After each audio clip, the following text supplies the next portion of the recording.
Hey, what is going on, folks? Back with Comic Book Corner. SDC is around the corner. How's it going, Prime? Guten Tag, mein Dude, and Konnichiwa, moin Fräuleins. Yeah, man. San Diego Comic Con is coming up. Before we get into those proceedings and such, let's talk shop on some comic books because I've been slowly getting acclimated into reading more comics instead of like, two and three during the course of the whole month and such. So Hickman's on another Marvel book, Ultimate Invasion. He's trying to get the game back together and get the Ultimate Universe popping again. And it's an interesting concept. And I stuck my head in to see what was going on. Mhm. And if anyone were to bring back the Ultimate Universe, um, I would trust Hickman, although I would question it because he kind of put a really good period on it with Secret Wars, and Hickman kind of did like a not Hickman, but Bendis did kind of a not a mic drop, even though there was that cover that had that on there. He Mhm. kind of did like a this is the final statement, like this is the ultimate end of the Ultimate Universe Mhm. with his miniseries. And like, yeah, I know that the Ultimate Universe was revealed to be okay, and I think it was in a Spider-Man book, It or was a was Spider-Man it? book that it was okay. It still exists, but they I didn't really do much do with it. anything, yeah. Like, and there's like a version of Riri Williams that was there, and Very weird. nothing never dies. I mean, and also to be fair, there's a version out there that still exists of the launch New 52, so it is what it is. I mean, Um, yeah. For those that but don't know, oh, go ahead. Go ahead. My I bad. was just gonna say, like I said, I am curious. Like, if anyone were to do this, I have the utmost well, let me not say that. That's too much. I have less trepidation with Hickman, I and had hopefully trepidation on who picks it up after Hickman is done with the book. That's my that's trepidation. that's the problem, because I hope it goes a whole lot better than the fucking X-Men run that he cut Look, tail and ran out of. So we'll see what Al happens. Ewing is doing the Lord's work, keeping the X-Men line afloat. So. I mean, if anything, his is the most consistent. Like, it's not lighting the world on fire, but at least it's not like the other fucking books, which have just been Yeah. just goddamn. Just okay, and that's it. And it's like, damn, this could have been like it's going. I will say that. It ain't burning, but it's just going to Hopefully wherever. it's going to the end. Um, I mean, look, the Krakoan era has been great. But we'll dive into that in a minute. But for those that don't know, that aren't familiar with the Ultimate Universe, the Ultimate Universe was basically Bendis's way of like, hey, if you really feel the 616 stuff, it's a lot of material that you feel that you have to sift through to catch up. Hey, we're going to make a brand new Marvel Universe, the Ultimate Universe, that is going to be more streamlined and kind of basically take its cues of the real world. I guess you could say it was kind of like with a grounded sort of universe in a way, I guess. and funny enough, how many times has Marvel done that real world universe? As I hear Perfect. Jim Shooter in the corner doing his Arthur fist. Um, as with anything with the Ultimate line, the Spider-Man books were pretty very consistent. Dear God, Phenomenal. that was the Phenomenal. most consistent book I've ever seen in any like company line ever, Now next you to know I Walking Dead. I talk a lot of shit about Bendis, but his Ultimate Spider-Man work is unparalleled. Oh yeah, It's good. It's good it's shit. an anomaly. Hell, even the Ultimate Clone Saga was like, wow, this is better than the '90s Clone Saga. Holy shit! Like, damn, I mean, But the bar is in hell. I But know, yeah, I know. Look, kids, you had to be there in the '90s for the Clone Saga. That was a shit show if I ever seen one. I mean, Um, I think the editorial of that shit is like way more interesting than the actual story. that's that's the '90s in a nutshell, Prime. You know that. Look at Jason Todd's, death. The editorial was way more interesting than the actual story itself. I mean, geez, I was I, gonna go I, on a tangent. I was gonna go mm, on a tangent. Okay, yeah, okay. yeah, yeah, yeah. Anyway, so the other books not so much in the Ultimate line because Mark Millar, he was edge lording it up on the Ultimates Oh my line, god, wasn't he? Was he especially ever? Ultimates 2. Ultimates 1 was like, all right, I can dig this. And then Ultimates 2, he just like, wow, just Full blown, just edge lord. man. And then Ultra Instinct Edgelord. what's his face? Loa jumped in on Ultimates 3 and it just went to shit. Like, what the fuck?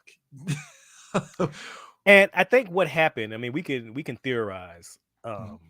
But I think one of the things that really just hurt the Ultimate Universe is that, as you said, the mission statement started with it being a streamlined version of the Marvel Universe, free of continuity. And what happened was it became weighed down by its own continuity. Mhm. And then it felt that, well, we can just hit a hard reset button. And so they just let the edge lords loose in the kitchen and made a lot of just really bad creative decisions, bad for the characters, bad for the universe, and just bad for overall comic telling storylines, which the only thing that I can feel or think or rationalize why they made those decisions was Mhm. that just pure shock value. Oh yeah, Um it was hella shock value. I mean, Black Panther was an afterthought in Ultimates 3. Like his backstory was just like, did y'all just rush this storyline? Like, all I right. mean, and then and a lot of the shit was like, let's just be different to be for the sake of different. Like, I think I hate this phrase a whole lot, but I feel like a lot of it was just subverting expectations just for the sake of subverting expectations. Um, Logic and story consistency be damned. Uh, Ultimatum is the biggest example of that because let me tell you something. Ultimatum was a shit show, but the I, the books after Ultimatum, it look, I got the trades of those. It is a very confusing mess, right? So one storyline was okay, so Ultimate Daredevil exists, right? He got killed during Ultimatum, and Whistler trained a younger Daredevil that was wearing the yellow, yeah, the yellow, was it yellow and red suit, who and they also ended. Oh, go ahead. I was Yeah, like, and who then also got they intertwined that with a storyline with Blade and vampires, and this new Daredevil got turned to a vampire and then got killed at the end. And I'm like, well, what the fuck was the point of bringing this new Daredevil to the fold then? Like it was just weird decisions like that. They had a good premise with the idea of the X-Men with like Wolverine being kind of like the first mutant, and you find out that mutants were man-made. And I'm like, okay, that's an interesting premise, and they did nothing with that. or also, and I will be forever shit mad about this, or how they kind of alluded to Storm being Captain America. Like I'm still mad about that shit. But how she Wasted was looking potential. at I the was like, shield and she huh, picked it up, and I was like, I'm into this. I'm into this. I'm into this. Nothing. nothing, nothing. Nothing at all. Yeah, and it just turned into just like and then like they during the last bits of the Ultimate Universe when it was just existing in Marvel, Puttering Hickman along. Hickman jumped on board. It actually did some great stuff for the Ultimate line that tied into Secret Wars in a way, especially with the Maker, which I thought was like, all right, this is interesting. And then the Ultimate line went the way it went, as we said. So, and then also too, Miles and some of the younger heroes, they end up forming the new version of the Ultimates, which was an interesting concept. I think it was Miles, Uh, Clone Gwen Stacy, Cloak and n- Dagger. no, I wasn't going to say it was Jessica Drew. Yeah, Jessica Drew, Cloak and Cloak and Dagger, Dagger. What's the chick with the bomb powers? Bombshell. Was it Bombshell? It was Bombshell. Yeah, she was Yeah, having a crush Bombshell. on when Yeah, she was the one that Bombshell. had a crush on Miles. Yeah, Bombshell. Okay, okay. And wasn't Kitty Pryde, wasn't there a Yeah, mutant? Kitty Pryde. Yeah, Kitty Pryde was in that group. Yeah, Kitty Pryde and Fires. Was it Johnny? Yeah, they were Mm. part of it because they were trying to do the whole Spider-Man is Amazing Friends thing early in the Ultimate Spider-Man book at one point. And I You know, mean that book, it wasn't bad. yeah. Uh it just I think it also suffered from a lack of identity and direction. Um because after this, like, they're supposed to be the Ultimates, but like it didn't really feel like it honestly felt more like a Teen Titans book than an Avengers book, you know what I mean? Teen Titans by Uh, way of Marvel, basically. That's really what it was. Basically what it felt like. Not that that can't exist, but like it can Yeah. exist in a, better Better um circumstances. for exactly. And then so we get Ultimate Invasion, and the Maker after Secret Wars, he had been in a bunch of storylines. One of them, I think, involved the not the Eternals, the Supreme was it Supreme Power? I think it was them. But either way, Not. he was. Whoa, go ahead. I was gonna say it wasn't the Beyonders. It was the But I know what you're talking about. I know what you're talking about. Yeah, he was involved with that, and he was just kind of existing in the 616, and then he ended up winding up in Damage Control's jail. So I was like, okay, interesting, and they didn't do nothing with that. So basically, the basic gist of Ultimate Invasion is that um the maker, aka Ultimate Evil Reed Richards, um, he is deciding to bring back the Ultimate Universe in his own vision. And he basically gathers different elements from different parts of the Marvel universe. You know, he gets a piece of the Krakoan Gate. He gets some Terrigen Mist for the Terrigen Bomb. What else did he get? Some He Stark got Tech, I something from believe. something from Iron Man because it Oh, was his ultimate Wakandan fuck Vibranium. you. Yeah, for Wakandan Vibranium, which I'm like, damn, he managed to get out, but you find out that he has portals he can kind of, dip in and dip out and stuff. So it basically results in the Illuminati coming together again and stuff, which the game's back and stuff. And basically, it's essentially the maker is bringing back the Ultimate Universe, but he's doing it his way. And by the end of it, spoilers, he ends up basically taking the spider away from not biting Peter Parker in the Ultimate Universe. So there's no Spider-Man. So I'm interested. I want to see Curious what this means, because he tried to bring Miles. He also tried to recruit Miles into there, and Miles is like, "No, I'm actually Kick fine rocks. here." But, I mean, because if Miles goes back to the Ultimate Universe, he loses both his parents. So it's like, nah, I'm saying here, I got both my parents. What you talk? No, I don't want that. Hell no. Which I don't blame him. I don't blame him whatsoever. So I'm with you, Prime. I'm curious on what this is, where this is gonna go. I hope it sticks the landing. Fingers crossed. Fingers crossed, big time. But we'll see. Like I say, if anyone is gonna do it, I have less trepidation with Jonathan Hickman. Like if this was like Vita Ayala, I'd be like, throw it all in the trash. I mean, if it was Bendis, I'd be like, Bendis is doing Ultimate Invasion. I'm good. I'm like, nah, y'all let me know that how that goes. I don't even care about the trades. Like I'll watch a YouTube video. I'm straight. Comics Explain, your boy. Right. Go watch the Cape Joel channel. Get me on. I'm good. I'm good. On the indie front, I can't really call Boom Comics indie. The Radiant universe. I've actually been reading those books, and yeah, I'm gonna double down on this. I feel this was the best thing for Cal Higgins, easily. Yeah, because he actually gives a shit. Yeah, look, we said, much as we are very harsh on Cal Higgins when he did Power Rangers. I think you were the one that said he needs to write his own hero stuff, straight up. Yep. And because it's something that he cares about, something he's passionate about, something that he's knowledgeable about, and actually has some skin in the game. And look, lo and behold, as most things, I'm right. Fully functioning universe that actually works and has me captivated. I'm like, well, goddamn, you got me.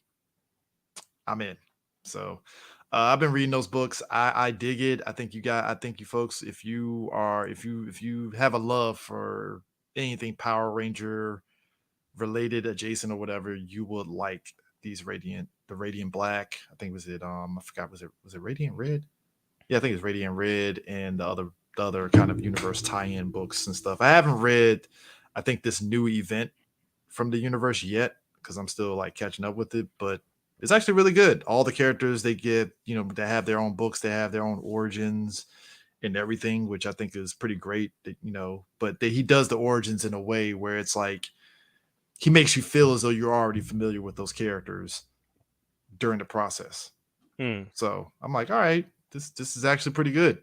This is good stuff. So I'm actually digging that, and I actually read the first issue of Eve Ewing's Black Panther book, and congrats, Eve. You have steered the book back into the right direction that it needs to be finally, after Ridley's run with the book. That's Yeah, nice. yeah. He's not ruling Wakanda, but basically T'Challa's in a kind of like he's in a mode where he's actually getting back to being King Dingaling that he's always been, like that dude. So I'm like, all right, I'm digging what I see from the first issue so far. So we'll see how this book progresses.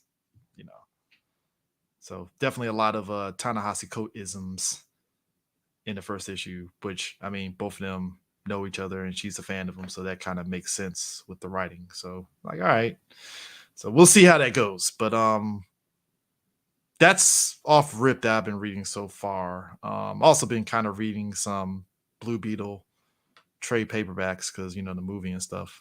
Oh, I would definitely recommend. Was it the DC Rebirth, or was him and him and Ted, where Yeah, it's that's kind of why like that's what I'm reading Batman right now. Beyond? Yes, The yes. rebirth, yeah, the rebirth is actually really good. That was that. I ain't gonna say I never had. I can't say I would ever have any trepidations on Blue Beetle because it's like, well, it's Blue fucking Beetle. Like I like the Ted Cord iteration big time more than anything else. But I was like, can't really go wrong from what I'm reading so far with Blue Beetle and this rebirth. So No, either that's what I like.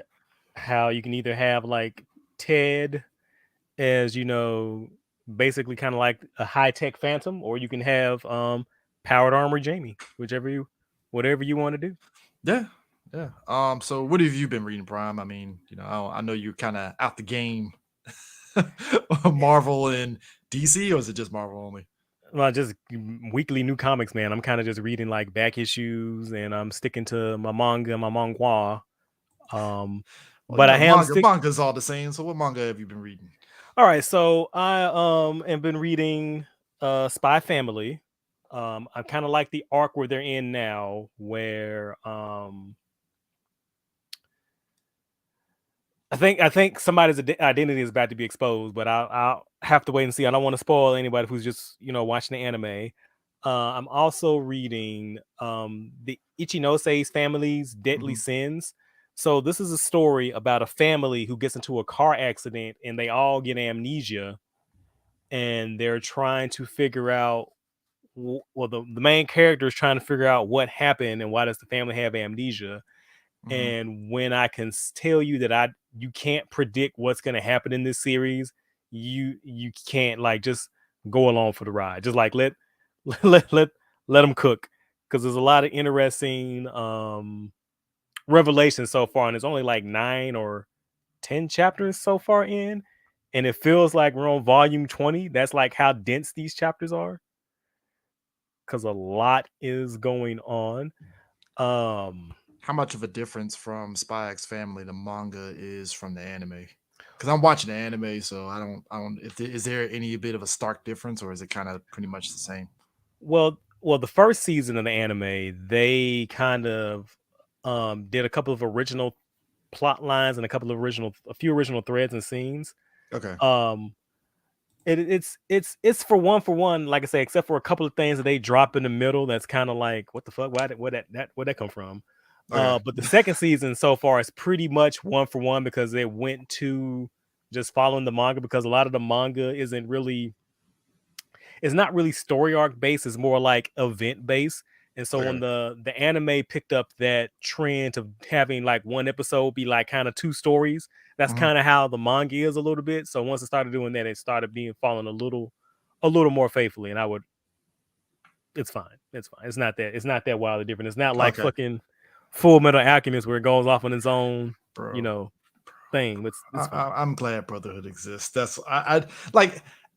Even me not knowing anything about the manga, it's just when you're on message boards back in the day. I remember folks like, "Yo, what is this ending?" and da da da da. And then some people liked the ending because it was new and different. Which, all right, cool, but it was just like, man, this is a depressing ass ending. And somebody was like, "Yeah, the manga ending really isn't depressing at all, actually." And I'm like, Yeah, I just want to say it's not like what they did with fucking The Promised Neverland, and I'm gonna die mad about that shit.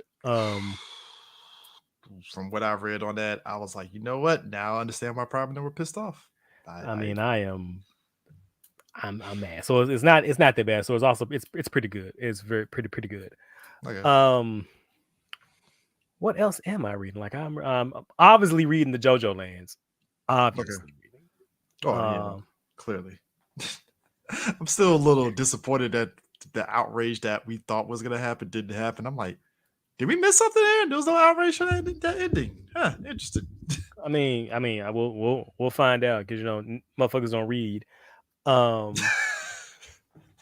I'm also kind of really disappointed because I'm reading Kaiju. Oh man, we're gonna get into that whole reading thing, Prime, because oh my god.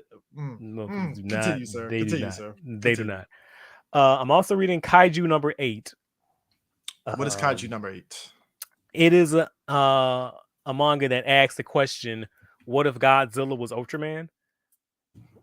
Wait a minute, sir. You can't just tell me that. How did I not know about this? Oh, that shit is Kino. It's peak. You had me. What if Godzilla was Ultraman? Well, goddamn, I need to read this. Well, I mean, right now we're kind of in that shonen battle anime slump where we're in the middle of a bunch of different fights. And I'm just kind of like, okay, can we get back to what the manga was when it started? Because I kind of was enjoying that when it was like so they kind of deviated from the mission statement. Yeah, it's kind of like, oh, now it's 100% a battle shonen manga in the battle shonen manga arc now, and I'm just like, can you get back to what you were doing at first? Because this is kind of ass. And I also been reading the Dragon Ball Super manga, and I gotta say, I have very, very complicated emotions. So I feel like how ridiculous are we get? Because last I remember seeing is Vegeta new form gets stomped out by Goatman, and I'm like, the fuck is going on right now? Well, I like the moral arc. I just didn't like how the moral arc ended. And then immediately following that, we get the Granola arc, which is just. So you ever read like Dragon Ball fanfics on like news groups, and it's like I'm gonna back in the day, Prime, I read the Dragon Ball. It was Dragon Ball something, and it was like the most fan written thing ever. It was like right. Okay. So those were better. Those were more consistent. Damn. Just like, and you're probably going, well, why are you reading Dragon Ball Z for the story? I'm like, I'm not. I mean, I would love to read it if the action scenes were also pretty good. They were just so very disappointing. But I do like that they're now doing the superhero arc. So they're doing an adaptation of the movie, and it starts off with this really, well, I like it. This really prologue segments kind of where it's Trunks and Goten going to high school, and they're trying to be superheroes. So they have more of a they're more involved in the plot. Now I am a little bit behind. Like the last chapters that I read, it was like the beginning of the movie where Piccolo fought Gamma 2. Was it Gamma 2? Might be Gamma 2. Yeah, where Piccolo fights Gamma 2, and that's kind of like one for one from the movie. So I think they're going to kind of intertwine the manga original story and while also retelling events from the movie. So I'm really excited to get in and go back and reading that. Oh, and so I am so fucking glad that Avengers isn't complete dog shit as a book anymore. I stuck my head in and I skimmed the first and second issues by is it McKay? I think it's McKay. Yeah, and they're doing this thing where Carol's the leader, and it's Scarlet Witch, Vision, Sam Cap, Thor, Iron Man, and wow. And it's doing like a Kang arc, and it's actually pretty interesting. So, but to be fair, man, like after Jason Aaron, it could be the Avengers sitting around eating Five Guys, and I would say it's 10 out of 10 Kino because Jason Aaron's run was dog shit. And it's sad because we all sing the praises of his run on Thor, and you thought the magic. We thought the magic was gonna because it's kind of like with Hickman, right? We know when Hickman gets on the book, it's gonna be good, and it's just dependent on who picks up afterwards, and we're like, right? And you would thought with Jason Aaron, it's like, damn, that Thor run was fucking phenomenal. Oh, he's doing Avengers. Bet this is gonna be good, right? Read that first issue. What the fuck is this shit? Like, what happened? What? They're like, and I feel what happened with him. I don't. Can I say this and not be mean? Um, I mean, look, we're an honest podcast. You know I this. mean, if you can't be toxic with your boys, where can you be toxic? Right. I feel like what happened with Jason Aaron is he started smelling his own farts and he started trying to reach, or I'm sorry, he thinks that his story concepts and his ideas are way more profound and creative and deep than they actually are. Mhm. And I feel like he works backwards. Like he has a cool name or a cool concept, and he wants to just like jerry rig and reverse engineer the story to get to that because he's like, yeah, I'm gonna have prehistoric Avengers, or yeah, I'm gonna have a baby Star Brand, and none of that shit works. It's just the absolute. You know what? Again, the Dragon Ball fanfics from the '90s were better written and better well constructed. The It bar is made in hell, more. Prime. You know that, right? I mean, just fuck.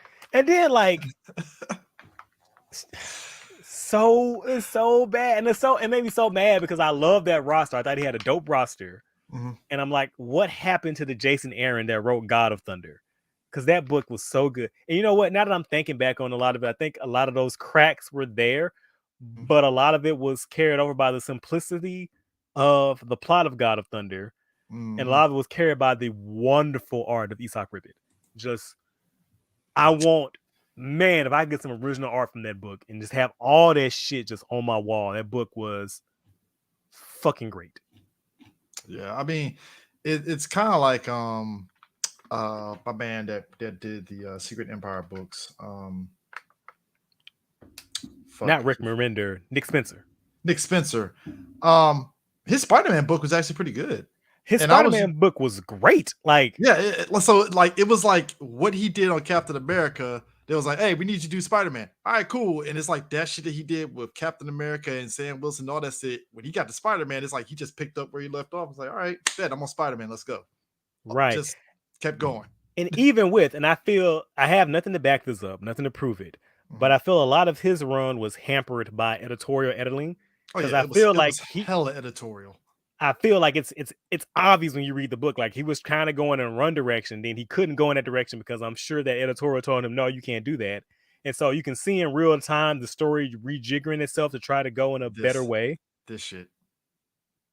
Coulson linking up with Mephisto. Yeah. Yeah. Yeah. Mm. Yeah. I know what I'm gonna do. I'm gonna do the Squadron Supreme and have it be obvious that it's the Justice League. Who go fuck yourself, Jason. Fuck Dude, off. the Squad's of Supreme. And then what kills me is that shit went nowhere. It had no point. Like it's That's the just thing. like It's like my thing is this. The beauty of Squadron Supreme was knowing they were Justice League anagrams, but Marvel never like leaned into it, and it was fine. It was just that inside joke kind of thing, right? right. And Aaron leaned too hard into, see, guys, they're Justice League anagrams. I'm like, we know, Jason. Like, We know we've known we've this for been here. years. Like, what are you doing? We've made jokes and all that. Like, okay. It's just like why? And I think, and then like the shit that would be cool, like the vampire nation in Russia, where'd that go? What happened with that shit? Because you know we need Blade to do something with that because he's the only one that can handle Right. And then the whole time, Blade is on the team. Like, are y'all gonna hit with those vampires? Nah, nigga. Nah. What about you, like, Spitfire? Nah. Nah. But we gotta. They have a fucking. They're getting sovereignty over. Are we gonna do something about that? No. Oh, okay. That's cool. Thanks, guys. Yeah. Which I feel bad for Blade in a Marvel U because it sucks that God. I feel Blade is just stuck in this. He's just a vampire guy. And I'm like, but he can do more than just fight vampires. You know that, Marvel. You know that, right? Like, well, I mean, like, I've always said I wish Marvel would treat their mystical shit like DC, and I wish that DC would treat their cosmic shit like Marvel. You know what I mean? yeah, it's kind of like that. Yeah, that's why infighting between Marvel and DC is stupid because it's like both sides got dumb shit that they can improve on. So what are we doing? Man. Because it's like, can you imagine if Blade got the same treatment like Justice League Dark? That'd be dope man. dope as shit. I would kill for a Blade-esque John Constantine like Vertigo book. Thank you. Right? Because Blade can literally be that guy in Marvel, and I'd be like, all right, cool. That'd be dope. Let's go. Let him fight monsters and demons and shit. Come on, man. Get him and Machine Man, and Werewolf by Night. and Grab the man thing Alyssa Bloodstone. done. Toss in Morbius for redemption arc. Let's give me some Midnight Suns in this bitch.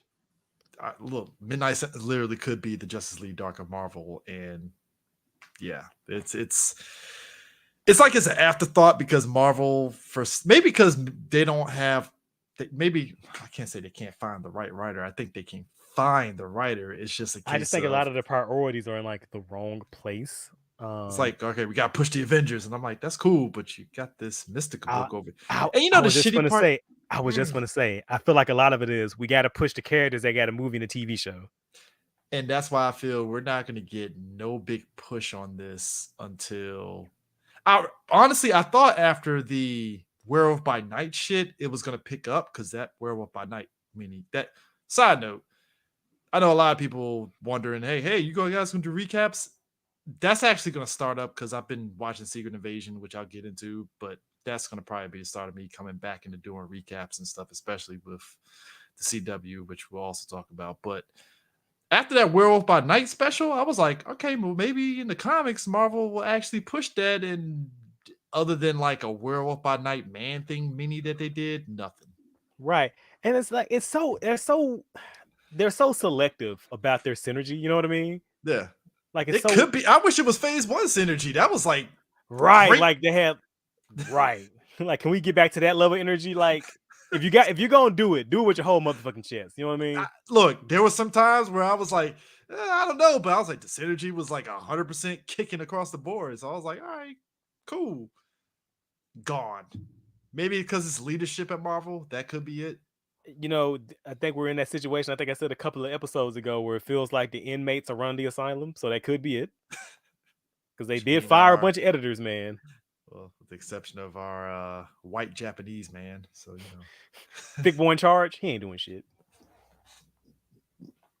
Konnichiwa, sir. So Disney, right, Hassan. I'm sorry, I'm going to forever roast that dude. That is the funniest story. I'm going to forever roast his ass, and he gave that chick a job who called him racist. Like, what the fuck? She was on Twitter. And she shamed him into a job, as you should. Dog walking that man. And then so she gets the job. And what did she do? Dog shit writing. So come on, man. It's like if you're gonna dog pound the guy and get the job, you gotta fucking put your best foot forward. Like maybe she was, but it's like, come on, like I'm gonna say the best writing I saw out of her was when she was roasting that man on Twitter when she got a book. Or like, where'd that energy go? Where'd that energy go? You didn't match me bar for bar, baby. What happened? I was like, damn, man. If that was the case, prime, me and both of us could have got a damn writing job in Marvel. If that was all we had to do, I would be like, fuck. Shit. I'm surprised we haven't gotten a writing job on Power Rangers. That's all it takes, goddammit. Well, you know, we just need a fat Japanese white guy to, you know, be at Boom Studios. Maybe we should send Thick Boy in charge some takeout sushi. Maybe that'll get us on the radar. Send him some sushi, maybe a geisha fan, maybe one of those, some Pocky, some Rimu soda with the little marble in the top. You know, we can get some shit working out, man. But, or send him, what's that? Not a bento box. What's that snack subscription? No, that snack subscription. Tokyo Treats or some shit like that. Shit like that. Yeah, send one of those boxes. But yeah, going back to what you were saying with the Dragon Ball thing. Yeah, I look. Man, that does not bode well for Dragon Ball at all. I mean, damn. I mean, well, like I said, we'll see. Like now that the manga is actually catching up to the movie and they're retelling those events, I'm curious to see what kind of spin they'll put on it, or like because they gotta link up the original story they did in the manga with Goten and Trunks being knockoff Great Saiyaman. So we'll see what happens. Yeah. Oh yeah, I'm also on volume 9 of the Ultraman manga, so I've been digging that even with the show ending. Which the show was so good, man. Look, that last season was so good. I was shocked, and I was sad that this was the last season because obviously the show didn't catch up to the manga, so they had their own special ending. But it's like this manga is actually really fucking good. Yeah, I need to catch up. I think I'm on volume 6. Oh, so you're not that far. I mean, you see. Yeah, I need to go. What's on my show? Chugging along pretty well. Yeah. Yeah, because I got up to 12 at this point. So, But the manga is really good. oh That's why I yeah, was so mad at season 2. Like season 2, the anime just dropped the ball. it was like fan service. Here's all your Ultraman. I'm like, I mean, You damn. know, in the I manga, mean, that's you cool, but I wanted had a more lot. story. You set them up, and they had like stories and shit. Like you just what the fuck?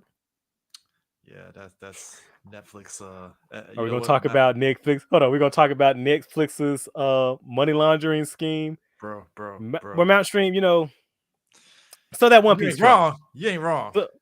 So like I feel there's no way. There is no way they are not laundering money. Like, did you see that One Piece trailer? There is no way that shit is serious. There's no way. I just shrugged at it. It's like I didn't hate it. It was just like No, like I said, I didn't hate it. I just it's feel a like thing.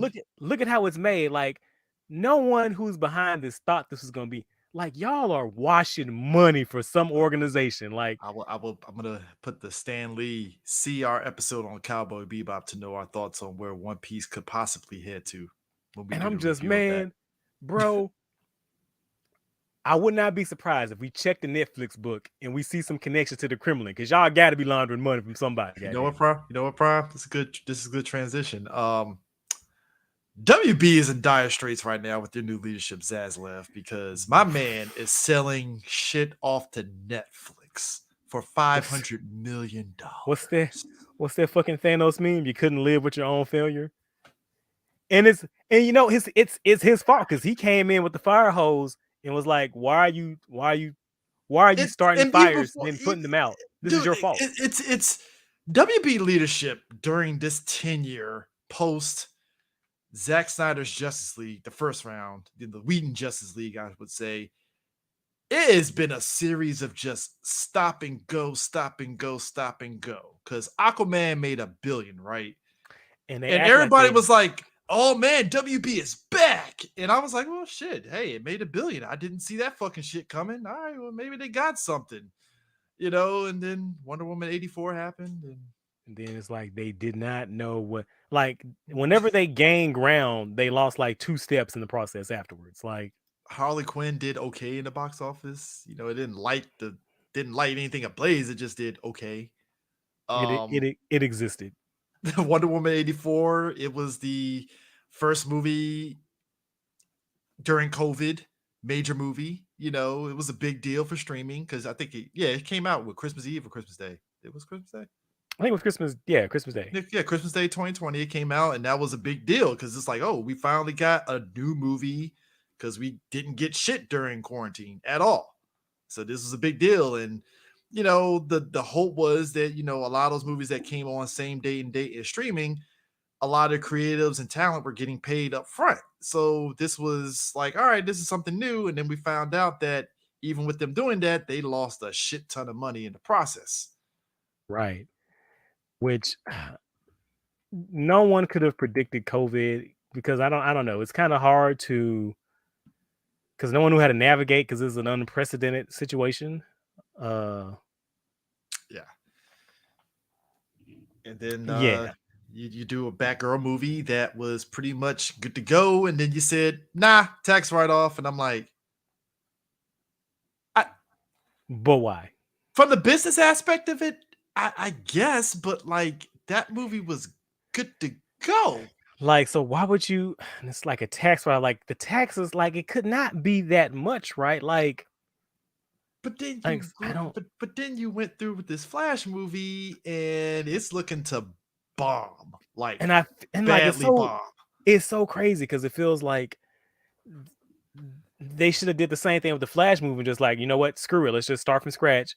But I felt like maybe they felt like they put so much good Obligation. money after bad, like they were just the sunk cost fallacy, and that's what got us here. They thought Michael Keaton Batman was going to be the thing, and it was kind of interesting because leading up to the movie, I went to a free screening, early screening for it, and before I went to that, a lot of other people weeks before that, months before that, saw the movie, and they were like, "Oh man, Keaton's Batman." I'm like, "Cool, but what about the Flash in the movie? How's he?" Everybody kept talking about Keaton's Batman, and I was like, that doesn't bode well if No, you're it talking does about not. Batman then In a Flash movie. Flash. But And I like shut my mouth because I didn't want to be a hater. I was like, you know what? I'll be fair to the movie. Maybe I'm wrong. Fuck, I could be wrong. Right. I want to be wrong. I can't say much because I haven't seen the movie yet. I'm going this All right, weekend. all Not right, this all right. weekend. Yeah, next weekend. Next week. I'm going next weekend. All right. So I can't say to the movie, but like I do feel some type of way because I really wish a Flash movie was about the fucking Flash. Like There's semblance of it in the movie. It's what a just, novel fucking concept. yeah, no. Like a Flash movie using Flash characters, and I feel like they were just banking on this movie doing a fucking Flashpoint and resetting their universe. When I feel like, you know, that thing that DC Comics is one of the things they're famous for in comics is a fucking multiverse. Like you don't have to air quote just reset your universe. I mean, you can just put your fucking movies out, like just like you did with the Batman, just like you did with the Joker, just like you're doing on your fucking TV shows. I think we reached a point where people can reconcile that a multiverse exists Yeah, and you can have multiple versions of characters coexisting at the same time. And matter of I fact, mean, I think people would like that because they would want to see those multiple versions of characters fucking team up. for better or worse, I mean, even though I felt the show was mid as hell, like, what if basically gave you that idea, right? Right. With Well, that whole and like I said, I feel multiversal like, team up thing and stuff. It was like, oh, that's an interesting concept. Cool, but again, like I said, that's DC's bread and butter though. Like Yeah, that we saw. that's what Look, DC is we saw, known for. bro. Like We saw it in the Flash TV show. Like the Flash right, TV show, regardless of right what you like, love or hate the show with the ending and stuff. They that fucking show hit you on with multiverse shit in every multiple which way versions of that the you. Flash. Right. Dude, there's a And it's literal story point in the Arrowverse with Black Canary coming back, and she's from another Earth where she was evil, right, and she had a right. redemption arc. Right, Crisis on Earth X, Crisis on Infinite Earths, even the fucking the shows that are on the streaming service, Titans, Doom Doom Patrol, Patrol. Yeah. they had a crossover, they had a fucking multiverse scene there. Like people are okay. As a matter of fact, what was it 2-3 years ago now when y'all talked about the DC fandom, where y'all were like, we're gonna embrace it, embrace the shit, motherfuckers. Hell, Superman is embracing that. I was gonna Superman say and Lois. they embraced that shit to shake off the Arrowverse like a bad fucking cold. Hey, you know what, Prime? Self-preservation, because it's getting another Right. season. So They're like, I let's feel them. I feel them. I understand. but At first I was but disappointed, but I feel them. I get it. I but totally understand. I feel a way about this shit because at what cost? The fucking We lost bloodbath. Diggle. We lost Diggle. We And a lost possible Diggle. green. I'm like, No, not just we lost Diggle. We've lost Steel. We lost Natalie. We lost Lana. We lost her family. We lost the chick that worked the newspaper. We lost General Lane. Like, so you renew the show, but then want to go cut cheaper. you cut all the aspects of the show that we liked. We like the characters interacting with each other. Like, We're what are getting y'all doing? Superman. We're getting Smallville, Superman and Lois edition. That's what we're getting.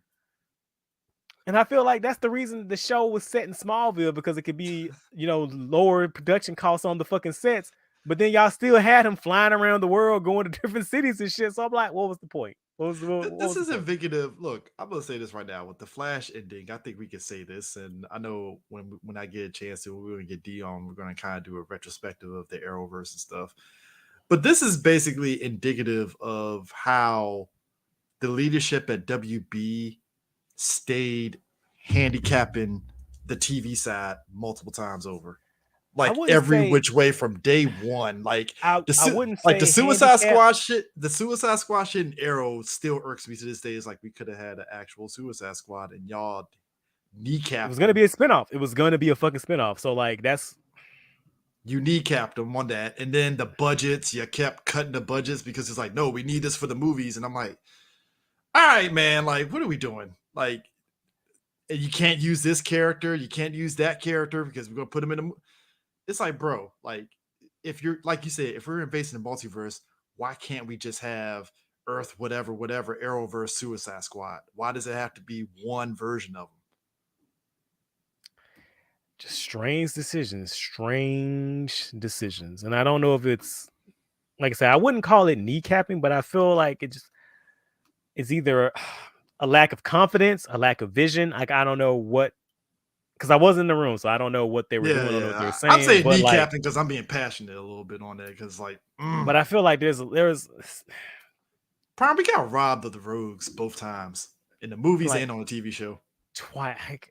The Flash has some of the best The villains in TV show, comics. we came this close, and then it's like, fuck, could have had it. It's like he has some of the best villains in comics, and me and Tim, we cannot get them on TV, nor can we get them in the fucking. Do you know how fucking dope a Rogues heist movie would be if Oh, done properly? they gave us a taste with Captain Boomerang. I was expecting James Gunn to say, "Hey, you know what? Let's go ahead and bring the Rogues in the next Flash movie." And then Hold on, dog. I'm still raw. Why'd you I say know, that name? sorry, man. It's like, As I look at his action figure on my wall, hey, one look. out for Boomerang. I hope John Courtney comes back as Captain Boomerang and we don't ask no fucking questions. He's just back as a Boomerang just cause. No, well, didn't you die? No, he's just back. It's cool. It's fine. It's great. Cause hey, look, Why? I love his Captain Why? Boomerang. I don't give a fuck. I love it. Is the best part in both of those. Some of the best parts in both of those movies. Especially in the second one that I love. But yeah, yeah, that is that just, and it's just like the money they lost on the Flash. I was like, you could have just went on ahead and just said, fuck it, put out Batgirl and just see what happens. Fuck it. What's the worst that can happen? Right. You're probably like, what was it? They didn't want to have brand confusion or some whatever nonsense bullshit Fucking excuse. bank. Oh my. I don't fucking know. Nobody cares about Batwoman, so put Batgirl out. Come on, dog. Come on. Like, you already put Keaton's Batman and Batgirl, so what's the fucking brand confusion here? It's multiverse. Well, the fuck does it again, matter? I don't know. You know, we got those fucking pedantic weirdo nerds. Well, does this mean this Batgirl is canon to the Burton movies? Then what about the big? Shut the fuck up. Shut the fuck up. It's DC Comics. If you read comics, you know the comics. It's the multiverse. You can do whatever the fuck you want. Like, it just happens. Like, but what's canon to what? But what can shut the fuck up. Shut literally got like 8 Batman running around DC Comics right now. A black guy that's Batman, regular Bruce Wayne. That was the was it Joker Batman or whatever and shit. The Batman who kicks. Yeah, that. Yes, the Batman who kicks. That guy, like, it's no confusion then. It's like, all right, it was Batman, cool, and that's it. That's like, I just feel so frustrated. Like how little faith they put in the intelligence of people, and that's probably also why people are so fucking dumb. It's because they're coddled to in this way. Like, you don't allow people to have like critical thought or let them judge or choose shit for themselves.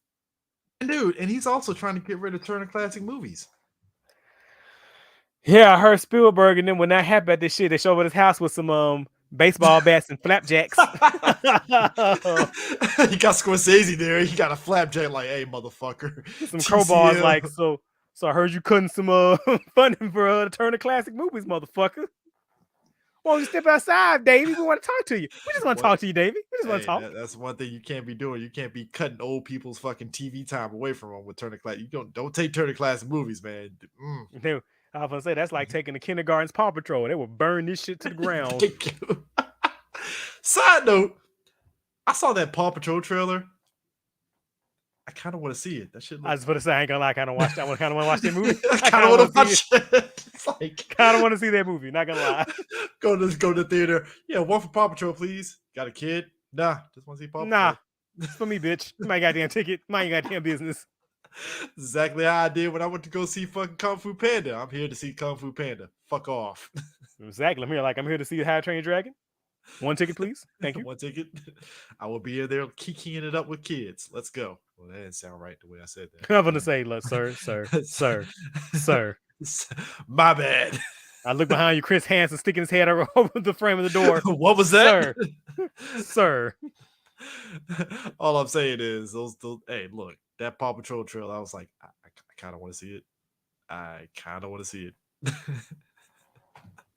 Oh, the bad Coco said, you could delete those Cape movies, but I'll be damned if you go on yeet. I mean, basically, that's what he said. I mean, you get Spielberg, Scorsese rolled up to fucking Zaslav, like, hey, motherfucker, what are you doing? And look, this is.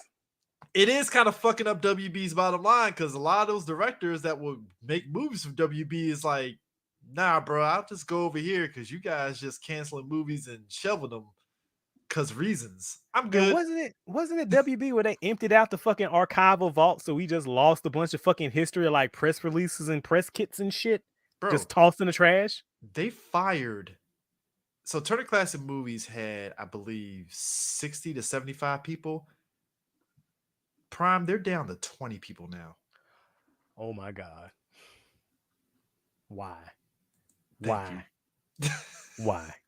Why are you Because doing money. this? Because they gotta save money. Which is why he's putting all those movies, making a deal with Netflix for 500 million. And aren't they also selling off like music rights and shit too? I don't know about the music side of it, but it wouldn't be surprising. Like, damn, man. If you told me right now that he was a fucking sleeper agent, he's a fucking plant, I believe it. I'd be like, you, Are you because here?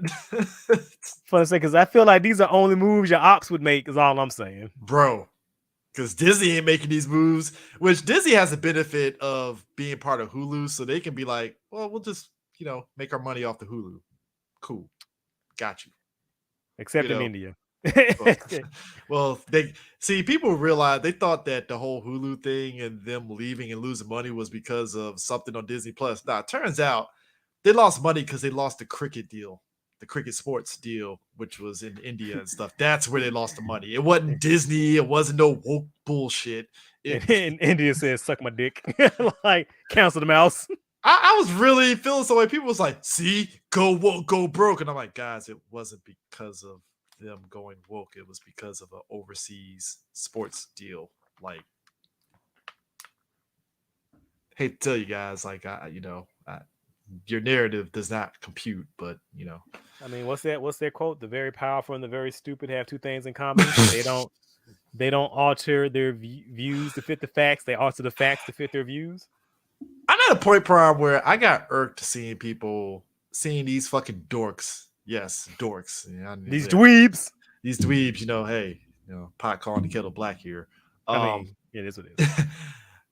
Still on their Kathleen Kennedy must go tour. And I'm like, why? Well, because of Indiana Jones. I'm like, did you see the movie? No. Well, look, there are two people who I'm friends with that are very critical of all movies, whether it's Marvel, DC, just regular movies, period. They saw this new Indiana Jones, and they said it's actually good. And I was like, all right, I'll take your word for it, because I know you guys are critical as fuck. You say it's good, cool. I got you. I have hope, right? But then it's just just like she has to go, and I'm like, guys, I will be on your side if you could actually have some critical thought here, and you're not giving me any critical thoughts. So, I mean, personally, I can't stand that motherfucker.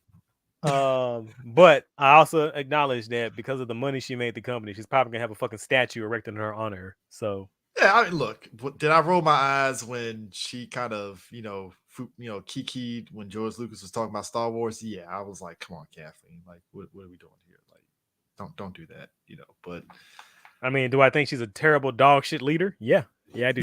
I think.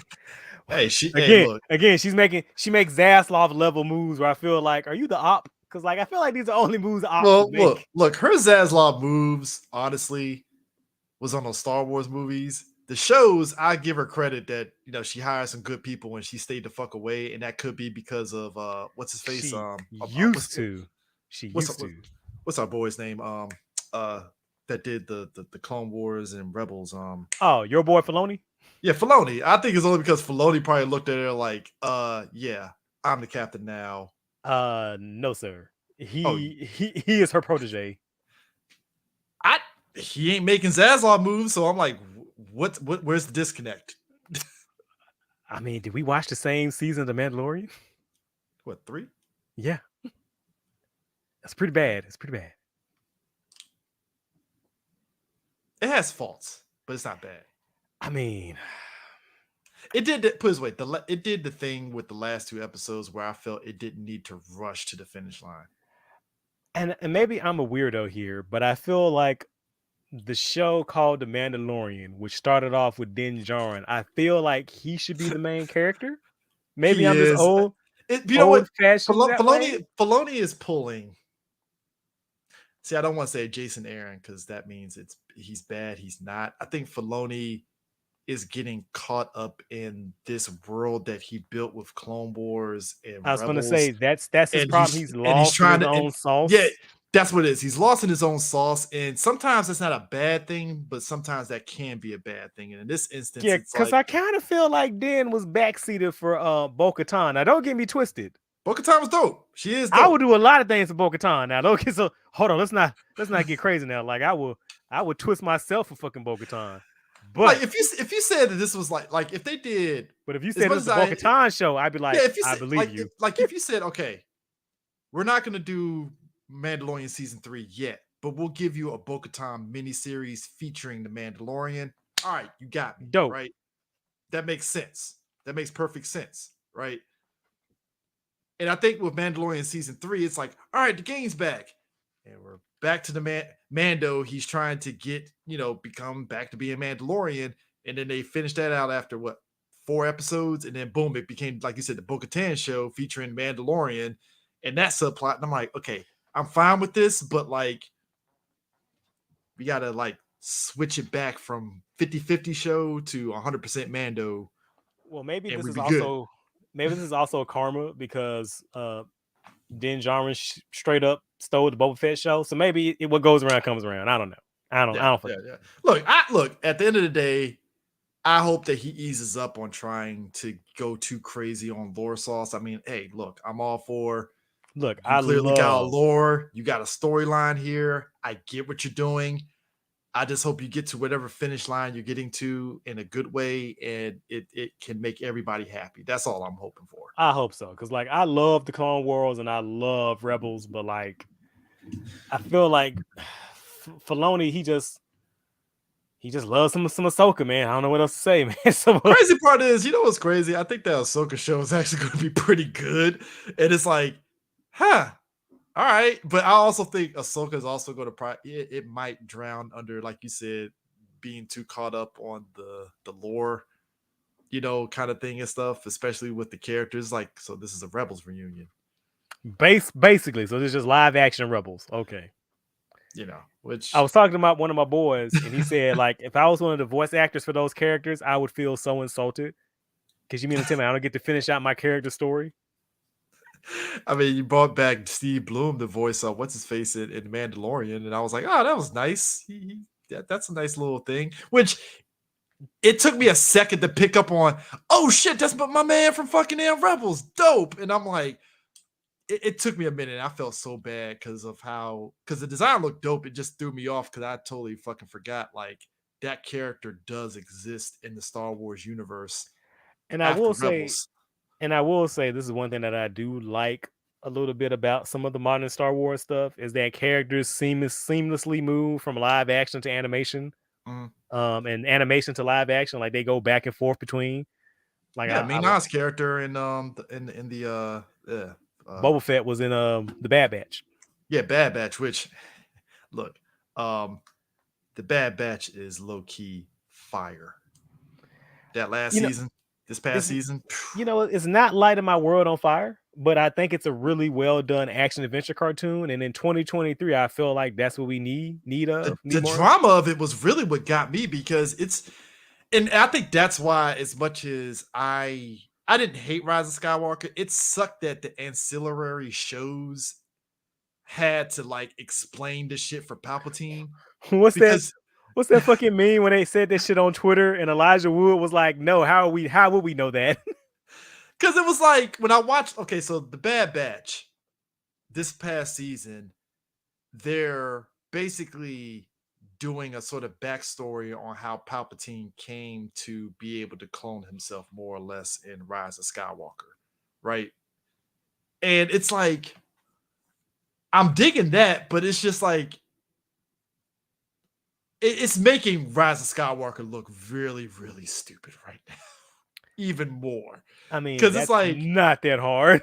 I This know, movie man, is but it's like, yo, when I watch fucking what they're doing, terrible. because when you watch Bad Batch this past season, I was like, okay, this is actually really interesting because I had an inkling that was the reason why Palpatine shut down Camino and all that stuff. But to see it in action, it's like, oh, this motherfucker is devious as shit. I see what you're doing. All right, Palpatine, smart. That makes perfect sense. Let him cook.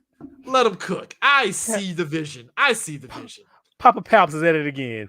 It was like, this son of a bitch is maniacal. It's like he thought of every angle of like, Yo, when he came out to the Senate and gave that speech, I was like, man, he played all y'all like fucking fiddles again. he disavowed all the shit that he had ahead. Like, oh, I didn't know about that. What are you talking about? I'm like, that's pure Papa Palps. You love to see it. Threw his man under the bus. I was like, bro, you should have known after fucking sucking Palpatine's dick that he was gonna do that to you. You know that, right? Like, you love to see it. You love to see Palpatine in his element. You love it. Even my man, fucking God, I keep forgetting people's names. I'm old now. I'm really old. Darth Maul even picked up on that shit. Like, oh no, I'm not working for that guy. You're gonna throw my ass away. That's not happening. So, yeah. Look, I'm curious to see what comes of Filoni's vision, and hopefully it goes somewhere. But WB, I'm just like, hey, Gunn, I hope your vision actually does go off without a hitch, because it's very promising. I hope Zaslav stays the fuck away and just allows you to do what you gotta do. I like what you want to do with Superman. You mentioned that you want to bring crypto. It looks promising. We'll see. We'll see. Because that lack of vision and control of WB, they might panic again and start putting their fucking fingers in the pie. So we'll see. Hey, look, man, I'm fearing for that Blue Beetle movie because it looks good, and I'm like, I hope it makes money. I really hope it comes. I hope it comes out. Oh, it's coming out. They ain't. I mean, come on now. They're on the hook with it. They ain't gonna. They already put out a trailer prime. If they didn't put out a trailer for Blue Beetle, then I'd be afraid. Like, is it getting shelved? I mean, who's to say, man? We are on unprecedented waters right now. We're very. Speaking of unprecedented waters, as me and you were mentioning earlier about people reading, with the writer strike happening, San Diego Comic-Con, there's some announcements of a lot of the major studios pulling out, which it's a writer strike. There's no products really being made at the moment, and with the impending actors strike that could be happening if they don't have a deal soon, a lot of companies are pulling out, and everybody got themselves in a tizzy because, oh my god, Marvel Studios isn't there. And I'm like, guys, it's called San Diego Comic-Con. I think they're fine with Marvel Studios not being there. You can go watch.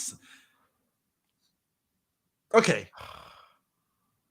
I have always felt some way, and not to yuck anybody's yum, you have a reason for going to San Diego Comic-Con, whether it's just for the Hall H Marvel Studios stuff or whatever, that's fine. My dude, why are we playing The Sky is Falling because Marvel Studios isn't there? This isn't the first time this has happened, and the show kept going and we were fine. I mean, fuck a comic book convention. Be about fucking comic books. I'm already like, yo, it's about comic books? Dope, let's go. I'm with it. I want to talk.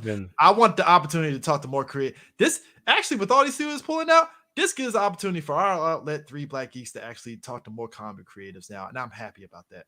Wunderbar.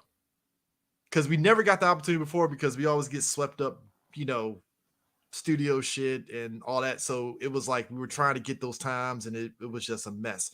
And I'm like, oh, we get time to talk to comic book creatives. Thank you. I'm for it.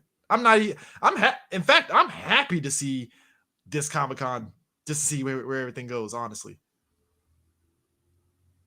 And it's just everybody freaking out about it and stuff, and people like, I ain't going. I'm like, good. I mean, it's a comic book convention. That's what it is. It's about the comic books. I mean, I would love for it to get back to that. Like they used, I don't know, it used to a long time ago. I used to feel like there was a better balance. But then the geek culture machine kind of consumed all that shit. Especially on like the press side, because like some of them, I ain't saying names. It's just I observe. Shame them. Shame them at once. I observe things from the press side of things, and a lot of the bigger outlets, they really are only at Comic-Con for the Marvel Studios Hall H and WB stuff. And I never really see them do anything on the comic book creative side of things, like talking to comic book creatives, whether it's IDW, Marvel, DC Comics, Boom Studios, Dark Horse, or any of those things. It always felt some way because I'm like, well, if you're part of that culture, wouldn't you be doing coverage on that? And, again, that's their business. It's whatever. But like, and the fact that some of them are feeling some way about this, and I'm like, my dude, that just means that you guys can actually talk to comic book people. There's a novel idea. I mean, like I said, I was so shocked with whenever James Gunn does like an announcement thing or whatever, or a trailer, like they advertise the comic books now. And that shit takes me off guard every time I see it. Like, whoa, See, what? Marvel Studios, you should be doing that. DC is doing it. What the hell? Sheesh. Well, again, like I say, I don't know James Gunn from His Girl Friday, but I feel like at the very least, out of just about anybody who does this shit, I feel like he legitimately is a comic book fan, and not just like I read Watchmen one time, or I vaguely remember, reading a few issues of Spider-Man. Like, no, I actively feel like he gives a shit about the medium and the art form. I mean, he was critical of the MCU. He did an interview with on Michael Rosenbaum's podcast, and he was like, he asked I think Rosenbaum asked him pretty much like, is there comic book fatigue? And he's like, no, there's no comic book fatigue. There is such a thing as like putting too much out and the quality isn't to where it should be. Yeah, and I was like, there's shit writing fatigue. Yeah, but it's no comic book fatigue. People are gonna watch. I mean, like I said, people went to go see Black Panther. They enjoyed that. People went to go see Spider-Man. People even go see Spider-Man right now. They, bro, the fact that this new animated Spider-Man it made more than the first one, I'm like, thank you. Like, and let's talk about that for a second. So, like, I like that movie a lot. Oh, it's good. It's good. I like the first movie a lot. But see, what I don't like now is I see a lot of revisionist history, right? So the first movie, I didn't see the revisionist history, so you're gonna have to explain this one to me. So the first movie came out in 2018, right? Mm-hmm. Critically acclaimed, critics love it.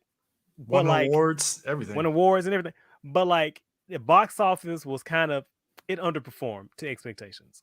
It didn't because it came out the same time as Bumblebee, so it was kind of like, Yeah, like people didn't go to theater to see that movie. And I remember the discussion about that at the time because a lot of people were shocked because it was like, I think, the lowest performing Spider-Man movie to ever come out at the time, I believe. Mm-hmm. I got to check my numbers on that, but I think that's right. I think it was one of the lowest push. There was a big push on social media, like, "Hey guys, go see Spider-Man Into the Spider-Verse. You got to see it. You got to see it." And stuff. So yeah, so it did underperform, but it was critically it broke even for him. But like you said, critically acclaimed for sure. And I feel like the only reason that we got the sequel is because it won that fucking that award. It won won the Oscar for the best animated feature. Yeah, beat out 2 Disney movies and some other shit. But like, yeah, you beat Pixar's ass. That's saying something. Which I mean, right now I feel like that's an easy task. I feel like that's beating up on an old man and taking his nickels. I don't know, man. I like Turning Red. That was a great movie. I mean, like I feel like some of the shit is going. But anyway, talking about the revisionist history again. So because this movie's doing pretty well, like I see people going now, like, yeah, and the first movie was a success too. Critically, Mad Chocolate summed it up right there. Oh yeah, it got steam. Oh, that's right. It did come at the same time as. Oh, that's right. 2018. That's right. Hey, Prime, you don't make $1 billion without stepping on some fucking movies in the process. or swimming over. Swim over.